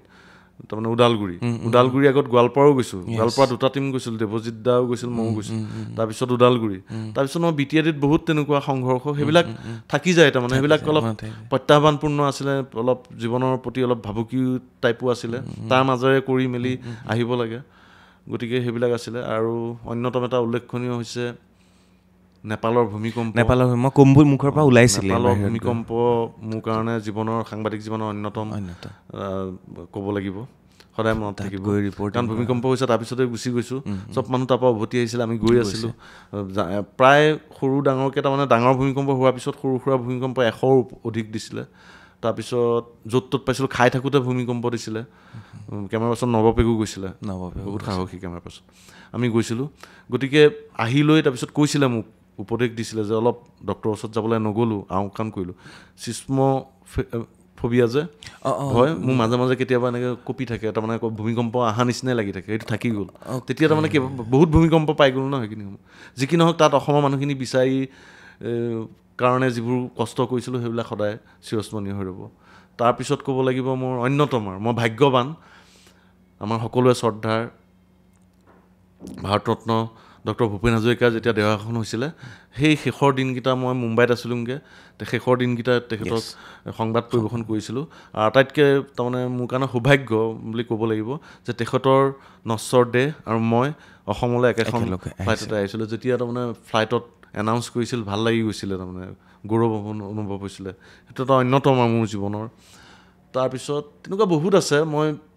চাওক সাংবাদিকতাই মোক বহুত দিছে বহুত তাৰমানে অভিজ্ঞতা অৰ্জন কৰিবলৈ হৈছোঁ মই সাংবাদিকতাত থাকোঁতেই নিউজ লেবত থাকোঁতেই মই ডিফেন্স কৰস্পণ্ডেঞ্চ কোৰ্চ কৰিলোঁ 45 দিনীয়া এটা কোৰ্চ আছিলে মোৰ জীৱনৰ অনন্য অভিজ্ঞতা LOCত নিশা কটোৱা বিভিন্ন আৰু সেইখিনি তাৰমানে সেই কোৰ্ছে মোক জীৱনত এটা অন্যান্য মাত্ৰা আৰু দিলে আৰু মানুহ পজিটিভ হ'ব লাগে যে মই সেই কোৰ্ছ কৰি আহিয়ে মই আচলতে সম্পূৰ্ণৰূপে নিজক চেঞ্জ মানে কি আৰু পজিটিভ হৈ থাকিব লাগিব সদায় তেনেকুৱা সেই কোৰ্ছটোৱে মোক যথেষ্ট সহায় কৰিছে সেয়া মোৰ চিৰস্মৰণীয় সাংবাদিকতা জীৱনৰ লগত জড়িত মই সেইকাৰণে কৈছোঁ আৰু তেনেকৈ মই প্ৰতিটো সীমান্ত অৰুণাচল মই দালাই লামা ভ্ৰমণত গৈছোঁ দৰ্জী খানটো ঢুকাওঁতে গৈছোঁ ভাৰত চীন সীমান্ত উত্তেজনা হওঁতে গৈছোঁ গতিকে সেইবিলাকো চিৰস্মৰণীয় বিভিন্ন বানপানী মাজুলী বানপানীৰ আৰম্ভ কৰি বানপানীত গৈছোঁ গতিকে ন অভিজ্ঞতা হৈছে সাংবাদিকতা সাংবাদিক জীৱনে মোক বহুত দিছে ধন্য মই সেই সাংবাদিক জীৱন শেহতীয়াকৈ সুনীল পেহেলগামত যেতিয়া ব্লাষ্ট হৈছে সুনীলাক ফোন কৰিছোঁ দাদা মোকো লৈ যাবচোন আপুনি নেক্সট গ'লে সেইটো শেহতীয়াকৈ আপোনাৰ তাৰমানে কি হয় মেনেজমেণ্টটো সাংবাদিক এজনৰ কাৰণে তাৰমানে যে গৈ কেনেকৈ কৰিব সেইটো ডাঙৰ কথা টিভি সাংবাদিকৰ কাৰণে এইটো ডাঙৰ কথা মেনেজমেণ্টটো সমানে লাগিব স্কিলটো লাগিবই মেনেজমেণ্ট লাগিব পটাপট ফ্লাইটৰ টিকেটকেইটা ক'ত কেনেকৈ টিকেট কাটি পটাপট ক'ত থকা মেলা ঠিক কৰা ট্ৰেইনত যাবলৈ হ'লে ট্ৰেইনৰ টিকেটটো কাটা ট্ৰেইনৰ টিকেটৰ কাৰণে কাটা কিছুমান মানুহে মোক নাৰায়ণ দা নাম ল'ব লাগিব বা এই নেপাল ভূমিকম্প আৰম্ভ কৰি কেতিয়াবা অসমৰ ভিতৰতে ইমাৰ্জেঞ্চি মই গুচি যাওঁ তিনিচুকীয়া উমাংচু গুচি গৈছোঁ ট্ৰেইনত ৰাতি এইবিলাক টিকেট সেই নাৰায়ণ দাই চব মেনেজ তাৰমানে ৰেলৱেত চাকৰি কৰে প্ৰাক্তন আছো তাৰপিছত তেনেকুৱা আৰু মনত পৰোঁতে নামটো লৈছোঁ গতিকে তেনেকৈ আৰম্ভ কৰি এই পৰ্যায় পাইছোঁ 20 বছৰ হ'ল নইজ লাইভত এতিয়া বহুত সলনি হ'ল কিন্তু আছোঁ 8 চনৰ পৰা এতিয়ালৈকে কিমান বছৰ হৈ গ'ল 17 বছৰ এটা প্ৰতিষ্ঠানত ধেমালি কথা নহয় নিউজ লাইভো বহুত দিছে নিউজ লাইভৰ কাৰণে ময়ো বহুত কষ্ট কৰিছোঁ গতিকে এয়াই আৰু পিছলৈ মই কেইটামান প্ৰশ্ন ৰাখিছোঁ মই সুধিম ইয়াৰ পিছতে আপুনি সেইখিনি আপোনাৰ বেষ্ট ৰিপৰ্টিঙৰ কথা ক'লে আপুনি সাংবাদিকতাৰ আপোনাৰ যিটো যাত্ৰা চলি আছে আপুনি হোমেন বৰগোহাঁই ছাৰৰ পৰা এৱাৰ্ড লোৱাৰ পৰা আৰম্ভ কৰি ত' এনেকুৱা বিশেষ মানুহৰ সংস্পৰ্শ তাৰ ভিতৰত কাৰ নাম ল'ব বিচাৰিব ভূপেন্দাৰ লগততো আহিছে তাৰ বাহিৰে এনেকুৱা বহুত ব্যক্তিক লগ পায় যিটো থাকি গ'ল মনত একেটাক লগ পাই পেলাই নিশ্চিতভাৱে হোমেন বৰগোহাঁই ছাৰৰ নাম ল'বই লাগিব মোৰ জীৱনৰ একমাত্ৰ কিতাপখনৰ মুখ বন্ধ তাৰমানে সন্মুখৰ টুকুৰাটো তেখেতেই লিখা তেখেতক মই বহুত বেছি পোৱা নাই কিন্তু তেখেতে নাম ধৰি মোক মাতিছিল মোৰ সেইটোৱে গৌৰৱ যে হোমেন বৰগোহাঁই মোক চিনি পায় সেইটোৱে মোৰ কাৰণে গৌৰৱৰ সৰু অলপ সময় পাইছোঁ কিন্তু সেইটোৱে মোৰ কাৰণে ডাঙৰ তাৰমানে গৌৰৱৰ বিষয় অনন্য অভিজ্ঞতা আৰু মোৰ জীৱনৰ একমাত্ৰ কিতাপ যুদ্ধ জাহাজত এখন এইবিলাকত মই এইবিলাক অলপ লিখিছোঁ আজি কোৱা কথা আৰু এই কোৰ্চৰ অভিজ্ঞতা বিভিন্ন ঠাইৰ সাংবাদিকতাৰ অভিজ্ঞতা লিখিছোঁ একমাত্ৰ কিতাপ তাৰ মুখ বন্ধ বুলি হোমেন বৰগোহাঁই ছাৰে লিখিছে গতিকে তেওঁৰ নাম ল'বই লাগিব বাকী অনুজ গোস্বামীৰ নাম ল'ব লাগিব জাহিৰ হুছেইন আৰু অতুন দাৰ নামটো লৈছে অতুন দা প্ৰথমজন সাংবাদিক তাৰমানে প্ৰথম মোৰ গুৰু বুলি ক'ব লাগিব যে মোক আগুৱাই দিছিলে টিভি সাংবাদিক হিচাপে তাৰমানে স্কোপটো দিব লাগিব ন কিবা এটা দেখুৱাব গতিকে অতুন দাই মোক প্ৰথম বিশ্বাস কৰিছিলে তাৰপিছত আজি অত বছৰেতো জাহিৰে বিশ্বাস কৰিছে বুলিয়ে ভাবোঁ আৰু মনোজ গোস্বামী মোক সদায় প্ৰেৰণা দিয়ে মনোজ দাই মোক ভালে পাই চাগে তেনেকুৱাই লাগে আৰু মই ভাল পাওঁ মনোজ দাক গতিকে এইকেইজন ব্যক্তিৰ নাম ল'ব লাগিব বাকীটো নাম বহুতৰ লৈছোঁ এইবিলাক মানুহক মোৰ সদায় মোক জীৱনৰ ইমান কিছুমান মুহূৰ্তত সহায় কৰি থৈছে এইবিলাক মানুহ মই কেতিয়াও পাহৰিব নোৱাৰোঁ আৰু বাকী পাইছোঁ আৰু এইবিলাক তোমালোকেও পাইছা ময়ো পাইছোঁ আছে বহুত সেইবিলাক নাপাতো আমি পজিটিভ কথা পজিটিভ মানুহ যিহেতু পজিটিভ কথা আৰু বাকী বেলেগ জগতৰ মানুহ তুমি বহুত পাইছা ময়ো পাইছোঁ চলি থাকিব বাৰু এইখিনি দাদা আপুনি যে এটা কথা ক'লে কিতাপৰ কথা মই আপোনাক জনাবলৈ পাই ভাল পাম বাৰ্তালাপৰ কিতাপ লিখি থকা হৈছে আমি অহা বছৰ কিতাপ উন্মোচন কৰিম মানে ৰাইজৰ মাজলৈ দিম কিতাপৰ নাম বাৰ্তালাপ আৰু এনে কিছু অভিজ্ঞতা এনে কিছু ব্যক্তিৰ সৈতে যিবিলাক আমি বাৰ্তালাপ কৰিছোঁ সেইখিনি আমি ছপা আকাৰে ধন্যবাদ আৰু এটা পৃষ্ঠাত আপোনাৰ কথা আছে মই তাত এনেকৈ লিখিছোঁ মই এতিয়া এইকাৰণে ক'ব বিচাৰিছোঁ মই যে আৰম্ভণিত ক'লোঁ আজি মোৰ নামটো চক্ৰপাণি পৰাশৰ বুলি নহ'লগৈহেঁতেন যদিহে সুনীল বৰা ডাঙৰীয়াই গালি নাপাৰিলেহেঁতেন তাৰমানে চানি পৰাশৰ হৈ থাকিলেগৈহেঁতেন সেইটোৱে সেই পৃষ্ঠাত অকণমান চুই যাবলৈ চেষ্টা কৰিছোঁ এনিৱে ইয়াৰ পিছত যদি মই সোধোঁ তেতিয়াহ'লে এটা প্ৰতিষ্ঠানত 17 বছৰ নিউজ লাইভত কেতিয়াও ভবা নাই যে এটা জেগাতে কিয় চেঞ্জিং লাগে চেঞ্জ কৰিব লাগে কিন্তু মানে পৰিস্থিতি অহা নাই নে বেছি মৰম কৰে নিউজ লাইভে আপোনাক নাই মৰমটো কৰেই মৰম চাওক সন্মান মৰম এইবিলাক যদি নিদিলেহেঁতেন তেতিয়া কেনেকৈ 17 বছৰ থাকিবা হয়নে নহয় সন্মান মৰম দিছে সেইটো কৃতজ্ঞ মই কেতিয়াবা আহে তাৰমানে একঘেয়ামী হৈ গ'লে আহে কিন্তু এটা কথা যিকোনো সিদ্ধান্ত লওঁতে বহুতবাৰ ভাবি সিদ্ধান্ত ল'ব লাগিব আৰু এতিয়া মই সেই 25-30 বছৰীয়া সুনীল বৰা নহয় এতিয়া মই 40 ঊৰ্ধৰ সুনীল বৰা সংসাৰ কৰিলোঁ ল'ৰা এটা আছে এই গোটেইবোৰ আহি যায় গতিকে সিদ্ধান্ত লওঁতে 10 বাৰ ভাবি ল'ব লাগিব মাজতে তেতিয়া বিয়া পতাৰ আগত এবাৰ বিচাৰিছিলোঁৱেই এতিয়া আৰু নকওঁ ক'ত যাবলৈ বিচাৰিছিলোঁ বিচাৰোঁতেই কিন্তু কেইজনমান ব্যক্তিয়ে উদ্যোগ লৈ এইটো ভুল হ'ব যাব নালাগে ইয়াতে ধৰক স্বয়ং স্বত্বাধিকাৰীও ক'লে থাকিবলৈ গতিকে তেনেকেই আছোঁ আৰু কিন্তু যিদিনাখনলৈকে থাকিম নাজানো কেতিয়ালৈকে থাকোঁ মইতো ক'ব সৰবজান নহয় 17 বছৰ আছোঁ কাইলৈও যদি আঁতৰি আহিবলগীয়া হয়তো ক'বতো নোৱাৰি কিন্তু যিদিনাখনলৈ যি মুহূৰ্তলৈকে থাকোঁ সততাৰে আন্তৰিকতাৰে সেই 2008 চনৰ পৰা আছোঁ আৰু আজিও মই বুকুত হাত দি ক'ব পাৰোঁ সততাৰে আন্তৰিকতাৰে কাম কৰি আছোঁ বুজিছোঁ কিছুমানে কয় যে সুনীল বৰা ডাঙৰীয়াই বেলেগত চাকৰি নাপায় নিউজ লাইভ এৰিলে হ'বও পাৰে কেনেকৈ ক'ম মই সেইটোতো মই এতিয়া এৰি চোৱা নাই ন মোক কোনোবাই লয় নে নলয় এনেকুৱাও হ'ব পাৰে যে এইকেইজন চাগে নাযায় তেনেকৈও ভাবিব পাৰে একজেক্টলি দুইটা ভাবিব পাৰে নাপাবও পাৰোঁ সেইটোতো মই ক'ব নোৱাৰোঁ কিন্তু যুঁজিটো থাকিবই লাগিব যুঁজাৰু যুঁজি আছোঁ এতিয়াও যুঁজি আছোঁ দূৰৰ পৰাতো পাহাৰটো দেখিবলৈ ধুনীয়া কম্পিটিটৰ কোন আপোনাৰ সাংবাদিকৰ ক্ষেত্ৰত কম্পিটিটৰ কোন মানে কাৰোবাক লৈতো কম্পিটিশ্যন হয় কেতিয়াবা নাম নোলোৱাকৈ যদিও ক'ব পাৰে তেনেকৈ চাগে আগতে ভাবিছিলোঁ এতিয়া নাভাবোঁ এতিয়া নাভাবে আগতে এটা তেনেকুৱা ইতিবাচক প্ৰতিযোগিতামূলক ভাৱ এটা ভিতৰি আছিল চাগে অজানিতে এতিয়া যদি ভাবোঁ যে আছিল নিশ্চয় থাকে ভাল নিউজ এটা কেনেকৈ দিওঁ ই কেনেকৈ দিছে কম্পিটিশ্যনটো থাকিব লাগিব নহ'লেতো সেই যদি মনত নাথাকে সেইটো তাৰমানে প্ৰতিশোধমূলক বা বেয়া হ'ব নালাগে সেইটো ইতিবাচক হিচাপে ল'লে সেইটো নিজৰ কামত দিয়ে সকলোৱে কামত দিব আৰু কেতিয়াবা যদি তাকে নিগেটিভলি লয় প্ৰতিযোগিতা কৰিবলৈ তেতিয়াহ'লে লোকৰ ক্ষতি কৰিবলৈ যাওঁতে কিন্তু নিজৰ ক্ষতি তেনেকুৱা প্ৰমাণো মই পাইছোঁ তাৰমানে মোক কোনোবাই ক্ষতি কৰিবলৈ কেতিয়াবা অজানিতে বিচাৰিছিল কিন্তু ক্ষতি সেই যোনে বিচাৰিছিল তেওঁ হৈ যায় ক্ষতি গতিকে কেতিয়াও লোকৰ অপকাৰটো বিচাৰিব নালাগে নিজৰ লক্ষ্যত হেৰি হৈ থাকিব লাগে কিন্তু লোকৰ অপকাৰ কেতিয়াও ভাবিব নালাগে মই অন্ততঃ লোকৰ অপকাৰ আজিলৈকে মই ভবা নাই মই একদম বুকুত হাত দি ক'ব পাৰোঁ এনেকুৱা সাংবাদিকো আছে যে মোৰ লগতো হৈছে যে আগবাঢ়িব নিদিয়ে ডমিনেটিং কেৰেক্টাৰ এটা তেওঁলোকৰ থাকে এইখন জগত প্ৰতিখন জগততে মানুহ নহয় থাকিবই ভাল বেয়া মিলিহে চব থাকিব তাৰ মাজত কেনেকৈ তুমি যুঁজি টিকি আছা সেইটোৱে তোমাৰ কথা আৰু মই ক'ৰবাত পঢ়িছিলোঁ আৰু আপুনি যদি গুগলতো চায় তেতিয়াহ'লে ৱৰ্ল্ডৰ আটাইতকৈ মানে ষ্ট্ৰেছফুল জবৰ ভিতৰত জাৰ্নেলিজিমো এটা হয় চ' কিমান ষ্ট্ৰেছ থাকে ভিতৰত আৰু সেই ষ্ট্ৰেছ কেনেকৈ ৰিলিভ কৰিব পাৰে আপুনি তাৰমানে চব নিজৰ ওপৰত নিৰ্ভৰ কৰে এইবিলাক কথা তুমি কামটো কিমান আন্তৰিকতাৰে কিমান কামটোৰ তাৰমানে এনজয় ভাল পোৱা কামটো তাৰমানে কৰি থকাটো তোমাৰ ভাল বাধ্যত পৰি কৰিব মোৰ সাংবাদিকতাটো মই ভাল পাওঁ গতিকে ভাল পোৱা কামটো কৰিবলৈ মই কিবা মানসিক অশান্তিত ভুগিব লাগে বুলি নাভাবোঁ কেতিয়াবা সৰু সৰুটো আহিবই মানুহৰ জীৱনত সেইখিনি গৈ মই কৰিবলৈ বিচাৰোঁ আৰু কিন্তু এতিয়া একঘেয়ামী হৈছে তাৰমানে সেইটো কিন্তু মই স্বীকাৰ কৰোঁ তোমালোকে সময়ৰ লগত চলিছা তুমিও কৰিছিলা কিন্তু তাকে তুমি এতিয়াও তুমি সাংবাদিক হিচাপে পৰিচয় দি ভাল পোৱা তাৰমানে জাৰ্নেলিজিমটো এনেকুৱা নহয় নহয় নিউজ এটা কৰিলেই জাৰ্নেলিজিম প্ৰতিটো সাক্ষাৎকাৰ তুমি লোৱা প্ৰতিটো তোমাৰ তাৰমানে কামত সাংবাদিকতা থাকিব লাগিব মেছেজ এটা ৰাইজলৈ যাব লাগে গতিকে তুমি সময়ৰ লগত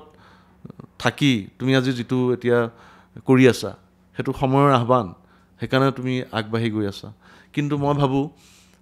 টিভি সাংবাদিকতা এতিয়া অলপ একঘেমীয়া হৈছে মই নাজানো কেতিয়ালৈকে থাকিব লাগে কিন্তু মোৰ একে বহুত বেছিও এতিয়া মন নাই আৰু যে সাংবাদিকতা কৰিয়ে থাকিম মানে কৰিব লাগে কাৰণে কৰি থকা নিচিনা এটা ফিল হয় নেকি কেতিয়াবা ঠিক তেনেকুৱাও নহয় কেতিয়াবা দায়বদ্ধতাও কিন্তু মই কৈছোঁৱে নহয় বহুত আনুষংগিক কাৰণ কিছুমান আছে কিন্তু মই মানসিকভাৱে এতিয়া তাৰমানে ভাবিবলৈ লৈছোঁ, মানসিকভাৱে প্ৰস্তুত হ'বলৈ চেষ্টা কৰিছোঁ যে সাংবাদিকতা তাৰমানে বহুদিন নকৰিম। আপুনি এটা ফিল কৰেনে আজিৰ পৰা 10 বছৰ বা 15 বছৰ আগৰ সাংবাদিকতা ইম্পেক্ট হৈছিল বস্তুবিলাকৰ, নিউজ এটা কৰিলে তাৰ ইম্পেক্ট হৈছিলে, ভাল হওক বেয়া হওক ইম্পেক্ট হৈছিলে, আজিকালি ইম্পেক্টটো অলপ কমিছে বুলি আপুনি ফিল কৰেনে? পৰিস্থিতিয়ে গোটেই বস্তুবোৰ কৰে। মই গোটেই সাংবাদিকতা ইম্পেক্ট কমিছে বুলি মই নকওঁ, জেনেৰেলাইজ কৰি কথাটো নকওঁ। তাৰমানে কোৱালিটি থাকিলে, কোৱালিটি যেনেকুৱাই নহওক, কোৱালিটি থাকিলে ইম্পেক্ট মই কমে বুলি নাভাবোঁ। কিন্তু আজিকালি এতিয়া চবটো তাৰমানে সমান্তৰালভাৱে চলিব লাগিব। টিভিত দিয়া নিউজটো তুমি এতিয়া চব প্ৰতিটো চেনেলৰ এটা এটা পেজ আছে, পেজক গুৰুত্ব দিয়ে, পেজত দিবই লাগিব। কাৰণ এতিয়া টিভি চাবলৈ মানুহৰ সময় নাই, মোবাইলত চাব,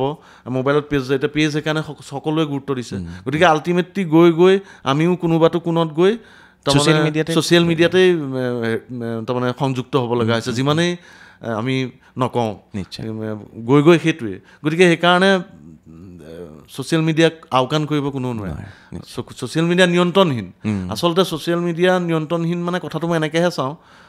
সকলো নিজেই নিয়ন্ত্ৰণ কৰিব লাগিব, নিজেই নিয়ন্ত্ৰণহীন হৈ যায়। গতিকে নিজৰ ওপৰত চব নিৰ্ভৰ কৰে। ছ'চিয়েল মিডিয়াক দুখ দি লাভ নাই, ছ'চিয়েল মিডিয়াত তুমি নিয়ন্ত্ৰণ লোৱা, ছ'চিয়েল মিডিয়াক তুমি নিয়ন্ত্ৰণ নেহেৰুৱাবা। ছ'চিয়েল মিডিয়াক দুখ দি কি লাভ আছে? আপুনিয়ে চলাব ন ছ'চিয়েল মিডিয়া, সেইটো এটা কথা। গতিকে গোটেই নিজক দুখ দি ল'ব লাগে, নিজক কিমান নিয়ন্ত্ৰণত ৰাখিছা, সেইটোৰ ওপৰতে ছ'চিয়েল মিডিয়া নিয়ন্ত্ৰণৰ কথাটো নিৰ্ভৰ কৰে। ৰাইট। আপোনাৰ জীৱনত ধৰক চবেই জানে বা সকলোৱে জানে কোনটো কাৰ চেনেল, ইয়াত কোনজন পলিটিচিয়ানৰ কোনটো চেনেল। ঠিক এনেকুৱা হৈছেনে কেতিয়াবা যে আপুনি বাধ্যত পৰি এটা নিউজ আপুনি কৰিবলগীয়া হৈছে আৰু বাধ্যত পৰি আপুনি এটা নিউজ বন্ধ কৰিবলগীয়া হৈছে? জীৱনত এনেকুৱা অভিজ্ঞতা হৈছেনে? নাই, সেইটো মোৰ প্ৰতিষ্ঠানতো হৈছে, মই ভাবোঁ সকলো প্ৰতিষ্ঠানতে হ'ব। হয়, ক'ৰবাত হৈছে, এইটো এনেকুৱা অভিজ্ঞতা থাকিব, তো মই লুকুৱাই কি কৰিম? হৈছে নিশ্চয়। সুনীল বৰা ডাঙৰীয়া আজিলৈকে মানে পইচাৰ কাৰণে নিউজ কৰিছেনে কেতিয়াবা, নে পইচা দি পেলাই কেতিয়াবা নিউজ বন্ধ কৰাইছেনে আপোনাৰ কেতিয়াবা? কেতিয়াও যদি ক'ৰবাত কিবা নিউজ বন্ধ হৈছে, কিবা কৰিছে মই নাজানো, কিন্তু বুকুত হাত দি ক'ব পাৰোঁ পইচা লৈ নিউজ কৰা নাই, ব্লেকমেইলিং কৰি নিউজ কৰা নাই। মই এইটো বুকুত হাত দি ক'ব পাৰোঁ। আজিলৈকে ক'ৰবাত কিবা শুনিছা জানো? নাই শুনা, সেইকাৰণে মই সুধিছোঁ। মানে আজিকালি এটা সময় আছিল ন, বা এতিয়াও আছে, যে পইচা দিলেও নিউজ হয় আৰু পইচা দিলেও নিউজ বন্ধ হয় বোলে। কয় নহয়, চাৰিওফালে চব থাকে। তুমি কোনটো বুটলা, কোনটো সংগ্ৰহ কৰা, সেইটো তোমাৰ নিৰ্বাচনৰ ওপৰত নিৰ্ভৰ কৰিব গোটেই কথাখিনি। সুনীল বৰা ডাঙৰীয়া সাহসী হয়, সৎ হয়নে? 100% সৎ বুলি মই নকওঁ, কিন্তু যিমান পাৰি সৎ হৈ থাকিবলৈ চেষ্টা কৰোঁ। অ'কে, অকণমান তাৰমানে মই অসৎটো গম পাইছোঁ। অলপ তুমি কাৰোবাক অপকাৰ কৰিব লাগিব সেইটো নহয়, অসৎটো নিজৰ ওপৰত নিৰ্ভৰ কৰে। নিজৰ তুমি দৈনন্দিন জীৱন কেনেকৈ কটাইছা সেইবিলাকৰ ওপৰতো অসৎ নিৰ্ভৰ কৰে। ধৰা নপৰালৈকে চব সৎ, এইটো ঠিক কথা। সেইকাৰণে মই সম্পূৰ্ণ সৎ বুলি কোৱা নাই। খুব ধুনীয়া, খুব ধুনীয়া। অকণমান প্ৰেমৰ কথা পাতিব বিচাৰিছোঁ। মানে কিয়, মানে হেণ্ডচাম যদি কোনোবাই কয় ন, সুনীল দা আপুনি যদি অভিনয়ো কৰিলেহেঁতেন, আপোনাৰ অভিনয় মানুহে চালেহেঁতেন, কাৰণ মানে হেণ্ডচাম শব্দটো আপোনাৰ লগত পাৰফেক্টলি ইউজ কৰিব পাৰে সাংবাদিক হিচাপে। হেণ্ডচাম সাংবাদিক সুনীল বৰা ডাঙৰীয়া। চ' সেই তেনে ক্ষেত্ৰত প্ৰেম ভাল পোৱাটো তাতেই হ'ল। ইয়াতো ডাঙৰ কথা যে বহুত ডিৱাইড আছিলে। আপুনি নিউজ লাইভত, আপোনাৰ পত্নী প্ৰেয়সী ডিৱাইড। তো ডিৱাই আৰু নিউজ লাইভ অকণমান কম্পিটিশ্যনত আছিলে আগৰ পৰা, তেতিয়াৰ পৰা। তো প্ৰেমটো কেনেকৈ চলি থাকিলে আপোনালোকৰ? সাংঘাতিক কম। মই তাৰ আগত মই এটা কথা কৈ লওঁ, হেণ্ডচাম যে কয়, এই কিবা আমাৰ নিউজ লাইভতে পাতিছিলে, তাৰমানে কোন হেণ্ডচাম বেছিকৈ এইবিলাক কম্পিটিশ্যন পাতিছিলে, গোপনে ভোট দিব লাগে। তাত মই জিকিছিলোঁ। কিন্তু মই কথাটো এইটো কাৰণে কৈছোঁ, মই সেইটো গৌৰৱ কৰা নাই, ঠিক আছে। সেইটো হেণ্ডচাম গোটেই বস্তুটো নিজৰ দৃষ্টিভংগীৰ ওপৰত। মানুহ এজন ধুনীয়া কেতিয়া দেখিব, ক'লা মানুহ এজনো ধুনীয়া হ'ব পাৰে যদি মনটো ভাল হ'ব। সেই মানুহজনৰ প্ৰতি যেতিয়া তোমাৰ ভাল পোৱা সোমাই যাব, তাৰমানে সেই মানুহজন দেখিব যে সন্মুখত থকা মানুহজন এজন সঁচাই এজন ভাল মানুহ, তেতিয়া সেই মানুহজনক তুমি এনেও ধুনীয়া দেখিবা। এতিয়া মই ভাবোঁ, তাৰমানে মই ধুনীয়া কিমান সেইটোতো মই নাজানো, ভগৱানে যেনেকৈ পঠিয়াই দিছে তেনেকৈ মই নাভাবোঁ বহুত ধুনীয়া বুলি। কিন্তু মই ভাবোঁ মোক মানুহে ক'ৰবাত কোনত অকণমান ভালো পায় যে, সেই ভাল পোৱাৰ চাগে প্ৰতিফলিত হয় হেণ্ডচাম বুলি কয় গতিকে মই নাভাবোঁ হেণ্ডচামটো তাৰমানে চবৰে নিজৰ নিজৰ দৃষ্টিভংগীত মই কৈ লৈছোঁ আৰু ইমান ধুনীয়া নহয় যিহেতু কথাটো হৈ গ'ল মানে ঋতুপৰ্ণা বৌ পত্নীৰ নাম ঋতুপৰ্ণা দাস বৰা আগতে ঋতুপৰ্ণা দাস আছিলে ঋতুপৰ্ণা মোতকৈ পুৰণা টিভিত আজি তাৰিখত কিন্তু নাই আজি তাৰিখত ৰয়েল গ্ল'বেল ইউনিভাৰ্চিটিত কৰে ছ'চিয়েল মিডিয়া চাই কিন্তু তাই মোতকৈ পুৰণা কিয় টিভি সাংবাদিকতাত মোতকৈ বহুত পুৰণা কাৰণ প্ৰথম প্ৰাগ চেনেল হৈছিলে প্ৰাগৰ দিনৰ পৰা আছিলে কাম কৰা প্ৰাগত কৰিলে প্ৰাগৰ পৰা DY কৰিলে DYত কৰি থাকোঁতেই আমাৰ যোগাযোগ হ'ল ফেচবুকতে হৈছিলে যোগাযোগ ফেচবুকতে হৈ চিনি পাইছিলোঁ আৰু তেনেকৈ হৈ অলপ হ'ল বাৰ্তালাপ তাৰপিছত আৰু খুব কম সময়ৰ ভিতৰত আমাৰ তাৰমানে বিবাহ হ'ল প্ৰেমো খুব কম সময়টো কৈ নিদিওঁ আৰু বহুত কম আৰু বিবাহো খুব কম সময় তাৰমানে এতিয়া বিশ্বাস নকৰিব মই মোৰ যিখিনি লগৰ ল'ৰাই জানে আগদিনাখন বিয়া পতাৰ সিদ্ধান্ত হৈ পিছদিনাখন বিয়া পাতিছোঁ বাপৰে এই তেজপুৰৰ মহাভৈৰৱী মন্দিৰত গতিকে কথাটো তেনেকুৱা তেতিয়া আকৌ DY আৰু কম্পিটিশ্যন আছিলে নিউজ লেবৰ মাজত তে কম্পিটিশ্যন থকা তাৰমানে চেনেলৰ লগত সেইদিনাখন বোলে যোনদিনাখন আমি গুচি গ'লোঁ আৰু মন্দিৰলৈ সেইদিনাখন ইয়াত চেণ্ট্ৰেল জেলৰ পৰা বোলে কৈদি এটা পলাইছিল কিন্তু সংবাদ মাধ্যমৰ সেইদিনাখন তাৰমানে এইটো খবৰ তাৰমানে বেছি চৰ্চা হৈ আছিলে সেইটো সময়ত কয় আৰু মানে বিয়ালৈ দুইটা হাউচৰ মানুহ গৈছিল নে তাৰপিছত আমি ৰিচিপশ্যন দিলোঁ মহাভৈৰৱী মন্দিৰত বিয়া পাতিলোঁ তাৰপিছত মোৰ ঘৰত ৰিচিপশ্যন পাতিলোঁ তাৰপিছত ঋতুপৰ্ণাহঁতেও দেউতাকে সৰু দেউতাই ইয়াত বেলতলাত ৰিচিপশ্যন পাতিলে মই আকৌ মিডিয়াখিনিৰ কাৰণে গণেশগুৰি গুৱাহাটী আছিল ন আমাৰ যিখিনি জন আছিলে সেইখিনিৰ কাৰণে ৰিচিপশ্যন হৈছিলে গতিকে বিয়া খুব তাৰমানে তেনেকৈ পাতা এতিয়া তাৰপিছত তাই নিউজ লেবলৈ আহিলে নিউজ লেবত বহুত দিন কৰিলে তাৰপিছত তাই মাতৃ হ'ল তাৰপিছত এতিয়া সেয়া আৰু অলপ ৰয়েল গ্ল'বেল ইউনিভাৰ্চিটিতে ছ'চিয়েল মিডিয়াটো চাই আছে নিশ্চয় মানে আপোনালোকৰ বিবাহে DY আৰু নিউজ লেবকো আপোন কৰিলে মানুহ কিছুমানটো সকলোৰে প্ৰিয় থাকে তাৰপিছত তেনেকুৱা হৈ যায় আৰু বুজিছোঁ এইখিনি হ'ল আপোনাৰ সাংবাদিকতা প্ৰেম পোৱা নোপোৱা আপোনাৰ কঠিন সময় ভাল সময় নিজক পৰিৱৰ্তন কৰাৰ সময় সকলোবিলাক ক'লে পৰিৱৰ্তন বোলে যোৱা বছৰে অহা কথা আছিলে আপুনি টিকট বিচাৰিছিলে ৰাজনীতিলৈ যোৱাৰ খুব যুঁজা চলাইছিলে পিছে টিকট নাপালে আৰু শুনামতে আপোনাক টিকট বিজেপিয়ে নিদিলে তাৰমানে কথাটো এনেকুৱা ইচ্ছা কাৰণে থাকে ইচ্ছা কিছুমানে পেটত ৰখাই থয় মোৰ ইচ্ছাটো মই ঠিক আছে ব্যক্ত কৰি দিছিলোঁ একেবাৰে মিছা নহয় বিচৰাটো অলপ আজিকালি সংবাদ মাধ্যমততো বহুত বেছিকৈ ওলাই যায় ইচ্ছা নথকা নহয় আৰু মই চাগে তেতিয়া যোগ্য নাছিলোঁ বা তেনেকুৱা মোৰ বিবেচনালৈ নাহিল তেনেকুৱা হ'ব পাৰে আৰু মইতো জীৱনত সদায় পাই অহা নাইতো যুঁজি পাইছোঁ আৰু বহুত হেৰুৱাইছোঁ পাইছোঁ এবাৰত সফলতা লাভ কৰা নাই মই কোৱা নাই নিৰ্বাচন মই কলেজত হাৰিছোঁ তাৰপিছত জিকিছোঁ গুৱাহাটী প্ৰেছ ক্লাবৰ ইলেকশ্যন খেলিলোঁ হাৰিছোঁ তাৰমানে হাৰা যিহেতু জিকাও পাইছোঁ হাৰাৰ পিছত জিকাও পাইছোঁতো গতিকে হৰাটোৱে মোক তাৰমানে একেবাৰে মাৰি পেলাব নোৱাৰে গতিকে মোক কিবা এটা নাপালোঁ তুমি নাপালা বুলি যে কৈছা নাপালাটোৱে মোক তাৰমানে কিবা মই একেবাৰে বহুত কিবা হেৰুৱালোঁ তেনেকুৱাও মই নাভাবোঁ ইচ্ছাটো থাকেই কিন্তু ইচ্ছাটো এনেকুৱা নিজে ইচ্ছা কৰিলেতো নহ'ব পৰিস্থিতি সময় গোটেইখিনি মিলিব লাগিব আজিকালি নিৰ্বাচন এটা খেলিবলৈ যথেষ্ট ধনৰো প্ৰয়োজন গতিকে আমাৰ হাতততো 2 নম্বৰী টকা নাই গতিকে তেনেকুৱাও কিছুমান কথা থাকে কিন্তু মই কৈছোঁ নহয় সেইটো ইচ্ছা মোৰ মনৰ পৰা এতিয়াও নাইকিয়া হৈ যোৱা নাই গতিকে কিন্তু এইটো এটা ঠিক যে মই আৰু বৃদ্ধ বয়সত ৰাজনীতি নকৰোঁ কৰিলে এইখিনি বয়সতেই কৰিব লাগে সকলোৱে কৰিব লাগে এইখিনি বয়সত এইটো কাৰণে মই ভাবোঁ এইখিনি বয়সত অলপ অভিজ্ঞতাও হয় আৰু এইখিনি বয়সত যুঁজাৰ সময় শাৰীৰিকভাৱেও সক্ষম হৈ থাকে কাৰণ যোৱা 20 বছৰ মই নিউজ লেবৰে ধৰিলোঁ যোৱা 17 বছৰ নিউজ লেবত মই 24/7 কাম কৰিছোঁ বুলি মই ভাবোঁ তাৰমানে বহুত তেনেকুৱা কাম কৰিছোঁ তাৰমানে তেনেকুৱা কাম কৰিছোঁ গতিকে মই এনেকুৱা নহয় যে তাৰমানে বেলেগ ক্ষেত্ৰত মই 24/7 কাম কৰিব নোৱাৰিম মই কৰিব পাৰিম আপুনি বিজেপিৰ পৰা বিচাৰিছিলে টিকট বিচাৰিছিলোঁ একদম মেইন কাৰণটো কি আপোনাক টিকট নিদিয়াৰ মানে নহয় এটা চাওক মই কৰি আছোঁ সাংবাদিকতা গতিকে এনেকুৱাও হ'ব পাৰে যে সাংবাদিকতা কৰি আছে যে সমষ্টি এটাত তেওঁ কিমান দখল আছে পটককৈ ৰাজনৈতিক দল এটাই টিকেট এটা নিদিবও পাৰে একো ডাঙৰ কথা নহয় যিহেতু নিউজ লাইভ ৰিণিকী ভূঞা শৰ্মাৰ চেনেল তেখেতৰ স্বামী হিমন্ত বিশ্ব শৰ্মা ডাঙৰীয়া মুখ্যমন্ত্ৰী অফিচলৈ যিহেতু আহে আপোনালোকৰ লগততো ঘনিষ্ঠতা আছে মুখ্যমন্ত্ৰী হোৱাৰ আগতে তেখেত আহিছিলে আজিকালি সময় নাপায় নহয় তেখেতৰ লগত সম্পৰ্ক চিনি পায় সম্পৰ্ক আছে কিয় থাকিব ইমান দিন পাইছোঁ মেলিছোঁ যদি বিজেপিয়ে নিদিয়ে যদি কংগ্ৰেছে বা বেলেগ দলে যদি আপোনাক কয় তেতিয়া আপুনিও সাজুনে নহয় তেনেকুৱা কথাটো মই কৈছোঁৱে নহয় মই ইচ্ছা এটা মনত আছে কিন্তু পৰিস্থিতিৰ ওপৰত গোটেইখিনি নিৰ্ভৰ কৰিব এইটো মই ডিপ্ল'মেটিক এনচাৰ দিবলৈ বিচৰা নাই মোৰ কথাটো হৈ গ'ল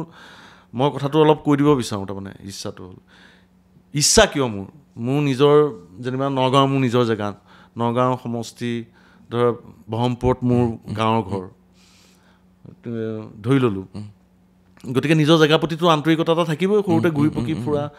কিবা এটা আন্তৰিকতা থাকিবই তোমাৰ নিজৰ জেগাটোৰ প্ৰতি থাকিবই একদম থাকে সেই জেগাটোৰ কাৰণে তুমি যদি কৰিবলৈ কিবা এটা স্ক'প পোৱা তোমাৰ কৰিবলৈ মন থাকিব আৰু তাৰ কাৰণে তাৰমানে তুমি ৰাজনীতিত আটাইতকৈ স্ক'পটো বেছি কঠিন মই কৈছোঁৱে ধন পইচা লাগে কিন্তু সেইবুলি আৰু ৰাজনীতিত কঠিন জীৱনটোৱে কঠিন গতিকে এইটো আৰু ইচ্ছাটো নাইকিয়া কৰি নেপেলাম ইচ্ছাটো কৰোঁ এইটো কাৰণে যে মানুহৰ ভিজন থাকিব লাগে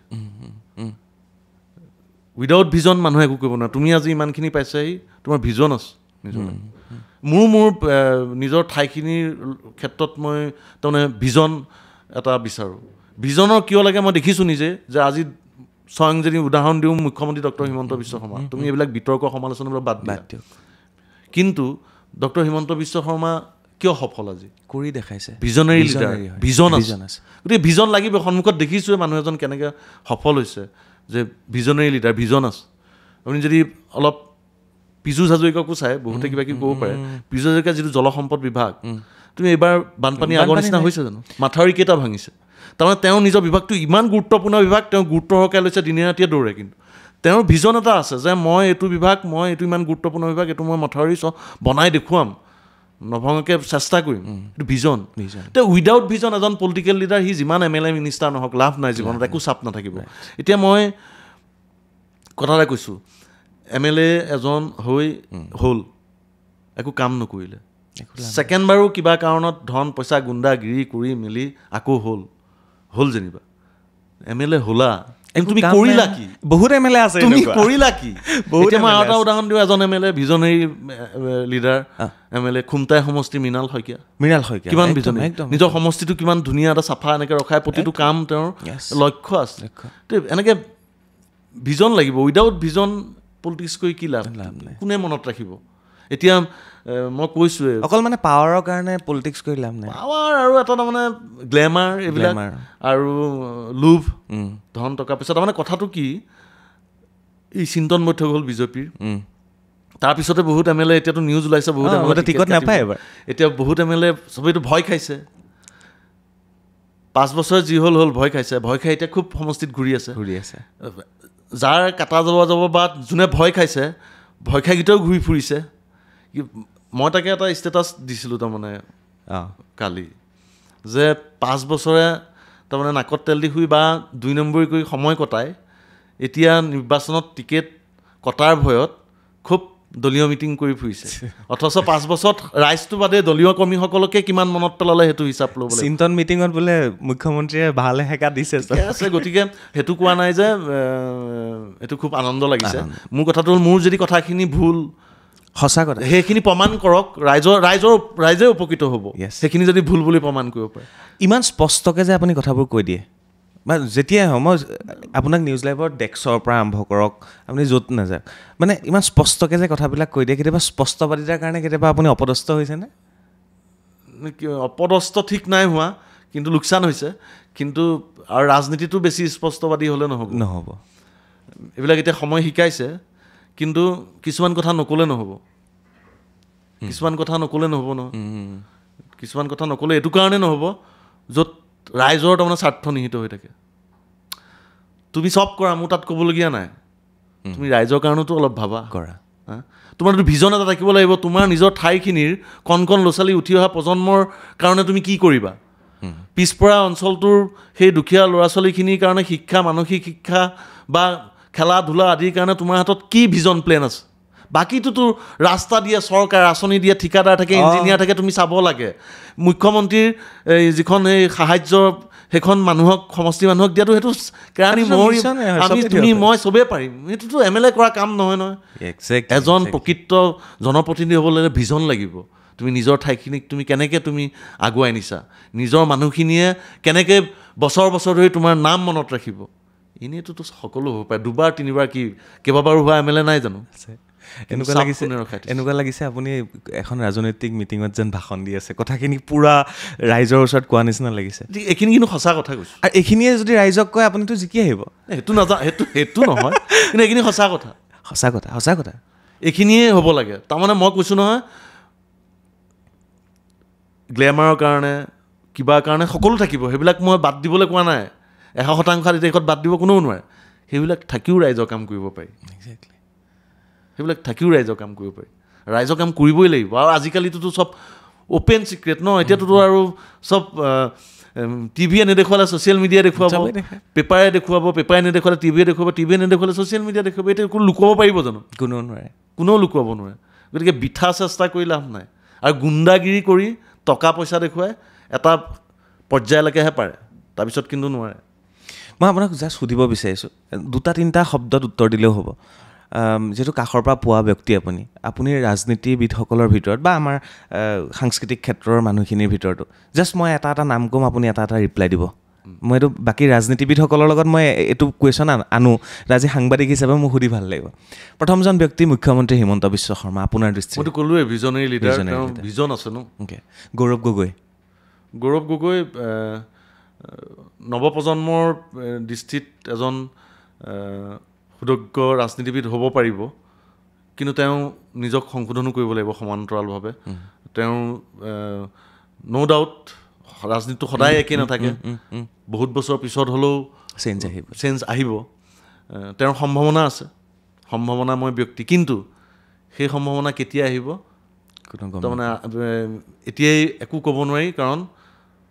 সঠিক খোজ দিব লাগিব আদৰ্শ এটা বহুত ডাঙৰ কথা আছে আদৰ্শ তাৰমানে তুমি কাম কৰি আছা মই কাম কৰি আছোঁ মোৰ বেক চাইডে কোন শক্তি আছে সেইটোৱে মেইন কথা সেই শক্তিয়ে কিবা প্ৰভাৱান্বিত কৰিব পাৰে নেকি সমাজত সেইবিলাক চাব লাগিব লুৰিণজ্যোতি গগৈক কেনে পায় আপুনি তেওঁ ভাবিছোঁ এইবাৰ বিধায়ক হৈ আহক কাৰণ বিৰোধী লাগে আমাৰ লাগে বিধায়ক হৈ আহক বুলি মই কামনা কৰিছোঁ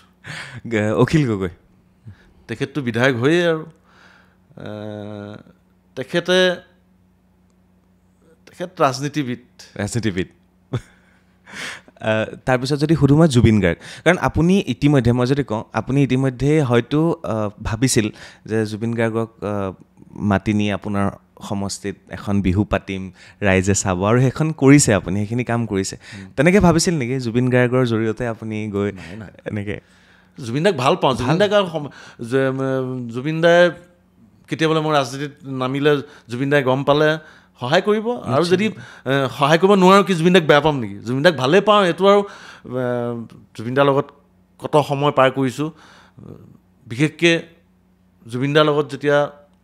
সময় পাৰ কৰোঁ বিশেষকৈ দিনৰ ভাগত জ্ঞানৰ ভঁৰাল সঁচাই ইমান দিশত জ্ঞান অসমখনৰ বিভিন্ন জাতি জনগোষ্ঠী প্ৰকৃতি গছ গছনি চৰাই চিৰিকটি জীৱ জন্তুৰ কিমান জ্ঞানৰ ভঁৰাল সেইটোৱে ভাল লাগি যায় সকলো প্ৰশ্নৰ উত্তৰ থাকে তেওঁৰ হাতত তাৰপিছত যদি যাওঁ তেতিয়াহ'লে মই অকণমান সংবাদ জগতৰ ব্যক্তি কিছুমানৰ নাম ক'ব বিচাৰিছোঁ তাৰ আপোনাৰ ৰিপ্লাই চমু ৰিপ্লাই জাহিৰ হুছেইন ছাৰ এজন নেতা লিডাৰ তাৰমানে ক'বলৈ গ'লে লিডাৰশ্বিপ লৈ আছে আজি অতদিন আৰু এটা শব্দতে ক'ব লাগে লিডাৰ যিয়ে মোক বিশ্বাস কৰে অ'কে মনোজ গোস্বামী ছাৰ আচলতে মোৰ সাংবাদিকতা জীৱনৰ অন্যতম আদৰ্শ অতনু ভূঞা ডাঙৰীয়া তেখেতটো মোৰ গুৰুৱে মোক সাংবাদিকতা টিভি সাংবাদিকতা শিকাইছে তেখেতে নিতুমণি শইকীয়া ডাঙৰীয়া তেখেতকতো মই পাইছোঁৱে এজন ভাল সতীৰ্থ নন্দন প্ৰতিম শৰ্মা বৰদলৈ ডাঙৰীয়া তোৰ বছৰ ধৰি পাৰ কৰিছোঁ একেলগে এজন তাৰমানে কি বুলি ক'ম খুব সূক্ষ্ম দৃষ্টিৰে ভাবা এজন ব্যক্তি আৰু সেইটো প্ৰকাশ পায় তেওঁৰ জীৱ জন্তুৰ প্ৰেমত য়েছ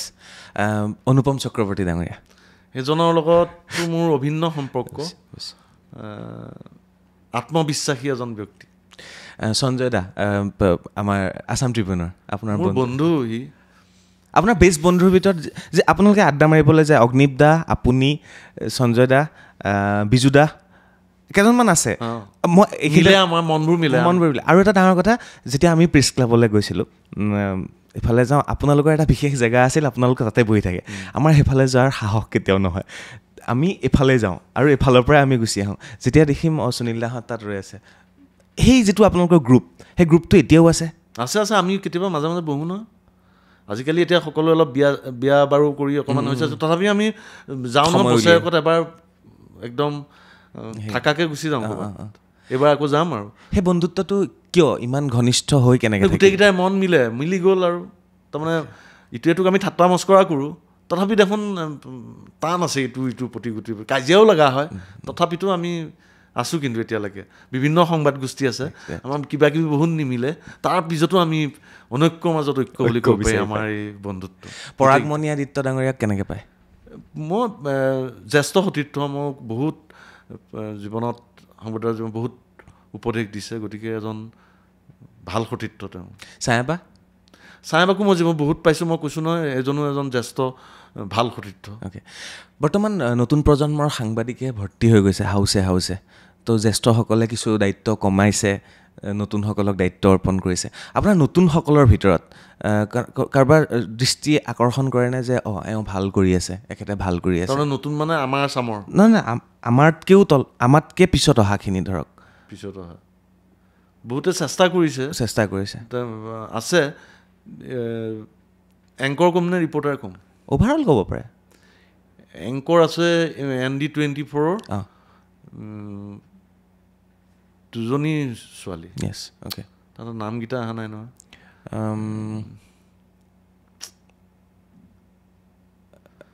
নতুনৰ ভিতৰত তাহাঁতৰ জ্ঞানো আছে এঞ্জেলা আৰু এজনী ছোৱালী আছে নম্ৰতা নেকি নম্ৰতা মোৰ ষ্টুডেণ্টজনী যে মোৰ আগতে তাৰমানে ভাল এংকৰিং ভাল প্ৰেজেণ্টেশ্যন ভাল কথা জানে তাৰমানে তাৰপিছত ৰিপৰ্টাৰ ভিতৰতো কেইবাজনো আছে নাম ধৰি ল'ব লাগিব আৰু বহুত হৈ গ'ল আৰু তাৰমানে উৎসাহী আৰু কৰিব বিচৰা বহুত আছে দেই মাজত বেছি দীঘলীয়া নকৰোঁ অলৰেডি আমি প্ৰায় 1 ঘণ্টা 5 মিনিট কথা পাতিলোঁ কিন্তু আপোনাৰ লগততো শেষ নহ'ব কথা পাতি গৈ থাকিব পাৰিম আপুনি চেঞ্জ কেনে দেখিছে গোটেই সংবাদ গোষ্ঠীত সংবাদ জগতত শেহতীয়াকৈ মানে জ্যেষ্ঠ কেইবাগৰাকীও সাংবাদিকে বহুতে লিখা মেলা কৰি আছে যি ভাষা ব্যৱহাৰ কৰিব লাগে যি ভাষা প্ৰয়োগ কৰিব লাগে তাতকৈ উদ্ধত গৈ কিছু ভাষা প্ৰয়োগ কৰে ধৰক যিখিনি হ'ব নালাগিছিল কাৰণ তেওঁলোকক চাই আছে নতুন প্ৰজন্মই ভৱিষ্যতে যদি তেওঁলোকক চাই পেলাই এওঁলোকেও সেইটো কৰিবলৈ লয় মাৰ্জিত নোহোৱাকৈ নম্ৰ নোহোৱাকৈ যিবিলাক অসাংবিধানিক শব্দও বহুতে ব্যৱহাৰ কৰিবলৈ লৈছে প্ৰত্যেকটো চেনেলতে দেখিবলৈ পোৱা গৈছে এইবিলাকে বিৰূপ প্ৰভাৱ নেপেলাব নতুন প্ৰজন্মক তাৰমানে গোটেই বস্তুটো হ'ল ভুল হ'বই কিমান কমকৈ ভুল কৰিব পাৰিছোঁ সেইটো চেষ্টা কৰিব লাগে সকলোৱে ভুল হ'বই কাৰণ এটা মগজেদিতো কাম নহয় বিভিন্ন মানুহে কৰি থাকে ক'ৰবাত কাৰোবাৰ ভুল হ'ব শব্দ এটা স্ক্ৰিপ্টখন লিখোঁতে কোনোবা একেজনেতো নিলিখে হয়নে নহয় কৈছোঁ একেজনেতো নিলিখে সকলোৱে বেলেগ বেলেগ ক'ৰবাত শব্দ এটা অলপ বেছি হৈ যাব গতিকে এই গোটেইখিনি কিমান কম ভুল কৰিব পাৰি সেইটোতহে গুৰুত্ব দিব লাগে ভুল হ'বই আপুনি ভগৱান বিশ্বাস কৰে কৰোঁ মানে খুব বেছি আধ্যাত্মিক নেকি নাই তেনেকুৱাও নহয় বিশ্বাস কৰোঁ তাৰমানে ভগৱান ভাল লাগে ভগৱানটো এনেকুৱা নহয় ভগৱানৰ পৰা বহুত কিবা কিবি পাব লাগিব এনে দেখোন আহিয়ে যায় বিপদত ভগৱান তাৰমানে মই কৈ দিওঁ আৰু তাৰমানে মই কেনেকৈ তাৰমানে আৰু মই ৰাতিপুৱা যে খোজ কাঢ়োঁ আজিকালি মই সদায় ভক্তিমূলক গীত শুনি খোজ কাঢ়োঁ গতিকে মই সেইটো মোৰ ভাল লাগে ভাল লগাটো আৰু তাত কোনো বেলেগ একো নাই, ভাল লাগে। কিন্তু এনেকুৱা নহয় মই অন্ধ নহয়, এনেকুৱা নহয় এয়া দেখিছে মোৰ একো আঙুঠি চাঙুঠি নাই। তাৰমানে মোৰ বাইদেৱে কৈছিল, বাইদেউহঁতো নাই, যে বাইদেউৰ দৃষ্টিভংগী, মই একে নকওঁ, আঙুঠিটো পিন্ধে বহুতে, আঙুঠিৰ লগত কিবা থাকে, কিন্তু বাইদেউৰ কথা হ'ল যে যি আঙুঠি বেছি থাকে সেই মানুহৰ আত্মবিশ্বাস কম হয় নিজৰ। কৈছে আৰু বুলি সেইটোও নহয় যে মই আঙুঠি পিন্ধা মানুহক বেয়া পাম, কাৰণ আঙুঠিৰ লগত কিবা কিবি অকণমান ৰত্ন কিবা কিবি থাকে, সেইবিলাকো থাকক, চবেই চব নিজৰ দৃষ্টিভংগীয়ে থাকিব লাগে, কোনো কাৰো বেলেগৰ হেৰিক তাৰমানে অসন্মান কৰিব নালাগে। সেইটো ধৰ্মই হওক, বিশ্বাসেই হওক, অন্ধবিশ্বাসেই হওক, জনবিশ্বাস যিয়ে নহওক, তাৰমানে অসন্মান কোনো কাকো কৰিব নালাগে। ঠিক কৈছে। সুনীল দা, আপুনি শেহতীয়াকৈ ছ'চিয়েল মিডিয়াটো খুব এক্টিভ দেখিবলৈ পাওঁ, খুব ধুনীয়া ধুনীয়া ভিডিঅ' বনায় আৰু ইনস্পায়াৰ কৰে ন মানুহক। তোমালোকৰ পৰা অলপ শিকিছোঁ, অলপ যুগৰ লগত চলিব লাগিব ন, চলিব লাগে। হয় আৰু প্ৰেছ গাড়ীত এতিয়া মই এটা কথা মনত পেলাই দিওঁ, প্ৰেছৰ কথা। মইতো কৈছিলোঁ প্ৰেছৰ শব্দটোৰ প্ৰতি দুৰ্বলতা আছিল, মোৰ বাইকত প্ৰেছ লগোৱা আছিল। সময় যিমানে আগবাঢ়িল দেখিলোঁ যে এই প্ৰেছ যিটো লগোৱা যায় ষ্টিকাৰ, মূল্য নোহোৱা হৈ গ'ল। অট' ভেনতো প্ৰেছ দেখোঁ, ক'তো প্ৰেছ দেখোঁ, কিবা প্ৰেছ দেখোঁ, নিৰ্দিষ্ট কালাৰ কোনো মেইনটেইন নকৰে, কিবা নকৰে, ভাল নালাগা হৈ গ'ল, সহজলভ্য হৈ গ'ল। ভাল নালাগা হোৱাৰ পৰা মই কিন্তু আৰু প্ৰেছ নিলিখা হ'লোঁ। মই এতিয়া যিখন গাড়ী লৈ ঘূৰোঁ বা আগৰো আৰু গাড়ীত যিখন গাড়ী লৈ মোৰ তাত কিন্তু প্ৰেছ নাই। যিটো প্ৰতি শব্দৰ প্ৰতি মোৰ ষ্টিকাৰ গাড়ীত বাইকত লগাই ল'ম দুৰ্বলতা আছিল, এতিয়া কিন্তু সেই সলনি হৈ গ'ল। তাৰমানে প্ৰেছ তাৰমানে কৈছোঁ নহয়, তাৰমানে বহুত হ'ল নহয়, বহুত হৈ গ'ল। আৰু বদনামো ধেৰ সাংবাদিকৰ, তাৰ মাজত চলিবলৈও যথেষ্ট কঠিন। চলি আছোঁ আৰু কিবা কিবি। মোৰ গাড়ীটো প্ৰেছ নাই, চিনাকি বামুলক লগত নালাগে বুলি কয় আৰু এইটো আৰু। কিন্তু মোক কেতিয়াবা কোনোবাই ৰখালে, তাৰমানে সকলোৱে নম্ৰভাৱে সেইটোৱে ব্যৱহাৰটো কৰিব লাগে। আৰু যেতিয়া নিজৰ গাত দুখ থাকে তেতিয়াতো আৰু নম্ৰ হ'ব লাগে। দুখ যেতিয়া থাকে তেতিয়া ফেপেৰি পাতিব নালাগে, কাৰণ ভুল তোমাৰ ভাই, ফেপেৰি পাতিলে তোমাক কোনো ৰেহাই নিদিয়ে। গতিকে তাৰমানে এই ক্ষমতা, এই মই প্ৰেছৰ এই এটিটিউডটো এৰিব লাগে। মই এতিয়া চবেই ভাবিব আপুনি টপ টু বটম কোনো আৰক্ষী বিষয়ে ক'ব নোৱাৰিব মই সাংবাদিক হিচাপে ক'ৰবাত এনেকুৱা ঘটনা কৈছোঁ, ক'ৰবাত কিবা মই তাৰমানে উফাই দাং মাৰিছোঁ কোনো চেক পোষ্টত। মোক চিনি নোপোৱাজনে, চিনি পোৱাজনে পালে ঠিক আছে, চিনি নোপোৱাজনে মোক সোধে আপুনি ক'ত কৰে, মই কওঁ, মই প্ৰথমে নিউজ লাইভ নকওঁৱেই, মই প্ৰথমে কওঁ মই প্ৰথমে কওঁ মিডিয়াত কৰোঁ, আৰু কেতিয়াবাতো কওঁ মই প্ৰাইভেট জব কৰোঁ। তাৰপিছত কওঁ কি প্ৰাইভেট জব, মিডিয়াত কৰোঁ। কোন মিডিয়া, তেতিয়াহে মই কওঁ নিউজ লাইভ। ঠিক আছে, তেওঁ মোক যে চিনি সকলোৱে পাব লাগিব তেনেকুৱা কিবা কথা আছে, গতিকে তেওঁক ভালদৰে ক'লে হ'ল, তাৰপিছত যাবলৈ দিবই ভাল।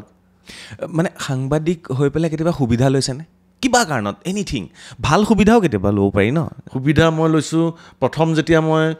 এইটো বহুতে নাজানে, আজিকালি বন্ধ হ'ল, সাংবাদিকৰ এক্ৰিডিটেড জাৰ্নেলিষ্টৰ যোনবোৰ তাৰমানে অন্তৰ্ভুক্ত হয় জনসংযোগৰ, ট্ৰেইনৰ ভাড়াটো বছৰেকত এবাৰ পৰিয়ালৰ 50% ৰেহাই ফ্ৰী থাকে। প্ৰথম আমি ট্ৰেইনত গৈছিলোঁ, মই পত্নী, একদম পূৰা ইয়াৰ পৰা ত্ৰিবান্দম ট্ৰেইন, 50% ৰেহাই। গতিকে সেইবিলাক সুবিধা লৈছোঁ। মই এতিয়া সেইটো বন্ধ হ'ল, এতিয়া বন্ধ কৰি দিছোঁ, এতিয়া সাময়িকভাৱে বন্ধ। দিল্লী অসম ভ্ৰমণত সেইটো এতিয়া সাময়িকভাৱে বন্ধ, কিন্তু এইটো মই আহ্বান জনাম, এইটো খুলিব লাগে। দিল্লীত বহুত সাংবাদিকৰ দুৰৱস্থাও থাকে, সাংবাদিকে দিল্লীত যাবলগীয়া হ'ব পাৰে, পৰিয়ালৰ লগত যাবলগীয়া হ'ব পাৰে। সাংবাদিকৰ এটা সেই জনসংযোগৰ অন্তৰ্ভুক্তি সাংবাদিকৰ এটা ৰেহাই আছিলে, আজিকালি নাই। সেই ৰেহাই মই আগতে লৈ পাইছোঁ, গতিকে এয়া সুবিধা। মই ভাবোঁ এইখিনি সুবিধা মোৰ পোৱাৰ যোগ্য, গতিকে লৈছোঁ। যি সুবিধা পোৱাৰ যোগ্য সেই সুবিধা ল'ব লাগে, সেইটো কোনো বেয়া কথা নহয়। চৰকাৰী ঘৰ নাই পোৱা আপুনি? চৰকাৰী ঘৰ মই চেষ্টা নকৰিলোঁ আৰু, থেংক ইউ, নিজেই এটা চেষ্টা কৰিলোঁ। একদম শেষৰ ফালে যদি যাওঁ, জীৱনটো যিটো 40টা বৰ্ষ পাৰ কৰিছে আপুনি সাংবাদিকতাৰ ক্ষেত্ৰত, 42 ডেট অফ বাৰ্থ কেতিয়া? 1 জানুৱাৰী। 1 জানুৱাৰী? মোৰ ডেট অফ, আপুনিতো লিডাৰ মানুহ, নাম্বাৰ 1 আপোনাৰ। আপুনিতো ডাইৰেক্ট আপুনি পলিটিক্সত যাবই লাগে দেখোন। তেনেকুৱা কথা নাই ন, এতিয়াও জীৱনটো মোৰ পলিটিক্সত গ'লেহে যে একদম সম্পূৰ্ণ হ'ব তেনেকুৱা নহয়, মনৰ ইচ্ছা। কিন্তু সদায় নেতৃত্ব দিয়ে, মানে নেতৃত্ব স্কুলত দি আহিলোঁ, কলেজত দি আহিলোঁ, সাংবাদিকক নেতৃত্ব দিব বিচাৰিছিলে, কিন্তু বিচাৰিছিলোঁ, মোক বিচৰা নাই। ঠিকে আছে, সেইটোও মোৰ ক'বলগীয়া নাই, কিন্তু তেনেকুৱা কথা যে সুযোগ পালে কাম কৰিম। অ'কে,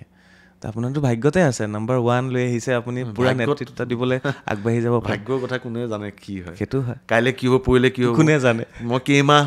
সংবাদ মাধ্যমত থাকিবলগীয়া হয় বা আৰু বোলে বহুদিন থাকিবলগীয়া হয় কোনে কি জানে কি ঠিক দুইজনে একেলগে বোলে বিধানসভাত বহিবলগীয়া হৈছে গোটেইবোৰ অলপ কয় নহয় কিবা ডেষ্টিনি আৰু কি কপাল লাগিব বুলি কয় ৰাজভোগ আপুনি হেৰিয়াক কেনেকৈ ভাবে আৰু এজন সাংবাদিক থাকি গ'ল যাক ময়ো ভাল পাওঁ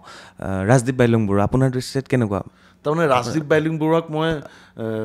একদম পোৱা নাই just hi hello' Rajdeep Bailung বৰুৱাক মই ক'তো নাই পোৱা তাৰমানে মিলা নাই কিন্তু জানো তেওঁ এজন তাৰমানে অধ্যয়নশীল সাংবাদিক অ'কে চ' একেবাৰে শেষ কৰোঁ বহুত দীঘলীয়া নকৰোঁ ভাল লাগিল সুনীল দাৰ লগত কথা পাতি নিজৰ কথাখিনিও ক'বলৈ পাৰিলোঁ মই যে কৈছিলোঁ সাংবাদিক হ'লে মানে সাংবাদিকৰ লগত জনপ্ৰিয় সাংবাদিকতকৈ দক্ষ নিৰপেক্ষ সাহসী এই শব্দবিলাক প্ৰয়োগ কৰিলে ভাল লাগে আৰু সেইকাৰণে সুনীল দাৰ লগত এই শব্দকেইটা আটাইকেইটা প্ৰয়োগ হয় কাৰণে সুনীল বৰা ডাঙৰীয়াক সাংবাদিক হিচাপে আমি সকলোৱে সন্মান কৰোঁ গতিকে ধন্যবাদ সুনীল দা আপুনি আহিলে কিছু কথা আমি পাতিবলৈ চেষ্টা কৰিলোঁ আপোনাৰ কেনেকুৱা লাগিলে কৈ যাওক একদম খুব ভাল লাগিলে আচলতে মই কেজুৱেলি কথাখিনি পাতিছোঁ বাৰ্তালাপে তোমাৰ যিখিনি আচলতে পৰিকল্পনা যিখিনি আছে যিখিনি হৈ আছে সেইখিনিতো ধন্যবাদৰ পাত্ৰই তুমি আৰু যিখিনি পৰিকল্পনা আৰু ভৱিষ্যত আছে সেইখিনি ভাল হওক তাকে শুভেচ্ছা জনাইছোঁ আৰু ইয়ালৈ মোক সুযোগ দিয়াৰ বাবে কি ক'লোঁ নক'লোঁ নাজানো মইতো জানা মই নিজক লুকুৱাব জনা মানুহ নহয় গতিকে মই কৈছোঁ আৰু কিবা কিবি গতিকে পুনৰবাৰ ধন্যবাদ জনাইছোঁ আপোনাৰ ভয় কি হ'লে লাগে কাৰণ সাহসী মানুহ ভয় কিবা এটা বস্তুত লাগে কিন্তু জুবিন দাক সুধিলোঁ জুবিন দাই মোক কৈছে মোৰ ঘড়ীলৈ ভয় লাগে সময়লৈ ভয় লাগে তো সুনীল বৰা ডাঙৰীয়াৰ ভয় কি হ'লে লাগে পুলিচলৈতো ভয় নালাগে পুলিচেহে ভয় কৰে তেনেকুৱা কথা নাই সন্মান কৰোঁ বা হেৰি কৰোঁ ভয় ঠিক নালাগে খালি এটাই কথা যে এতিয়ালৈকে যি ধৰণে যুঁজি আছোঁ বুলিয়ে ক'ব লাগিব সেই যুঁজাৰ শক্তি যাতে মৃত্যুৰ আগলৈকে হেৰাই নাযায় তাৰমানে বেলেগ বেলেগ হ'ব যুঁজাৰ প্ৰক্ৰিয়াবোৰ পথবোৰ কিন্তু যাতে শক্তি হেৰাই নাযায় তাৰমানে সেইটোৱে মই ভগৱানৰ ওচৰত কামনা কৰিম সেইটোৱে তাৰমানে যাতে হেৰাই নাযাওক হেৰাই গ'লে মোৰ সেইটোৱে ভয় এটা থাকি যাব যে হেৰাই নোযোৱাকৈ থাকক সেইটোৱে মই ভাবোঁ নিজস্বটো লাগে মানুহ নিজে জীয়াই থকাৰ ইচ্ছা ধন্যবাদ বিদায় লওঁ পাতি গৈ থাকিম মই বিদায় লৈছোঁ ধন্যবাদ চাই থাকিব বাৰ্তালাপ আৰু শ্বেয়াৰ কৰিবলৈ নাপাহৰিব আৰু সুনীল বৰা ডাঙৰীয়াৰ অনাগত ভৱিষ্যত ভাল হওক সুস্থ হৈ থাকক শাৰীৰিকভাৱে মানসিকভাৱে আৰু সমাজলৈ সেৱা আগবঢ়াই থাকক ধন্যবাদ থেংক ইউ সুনীল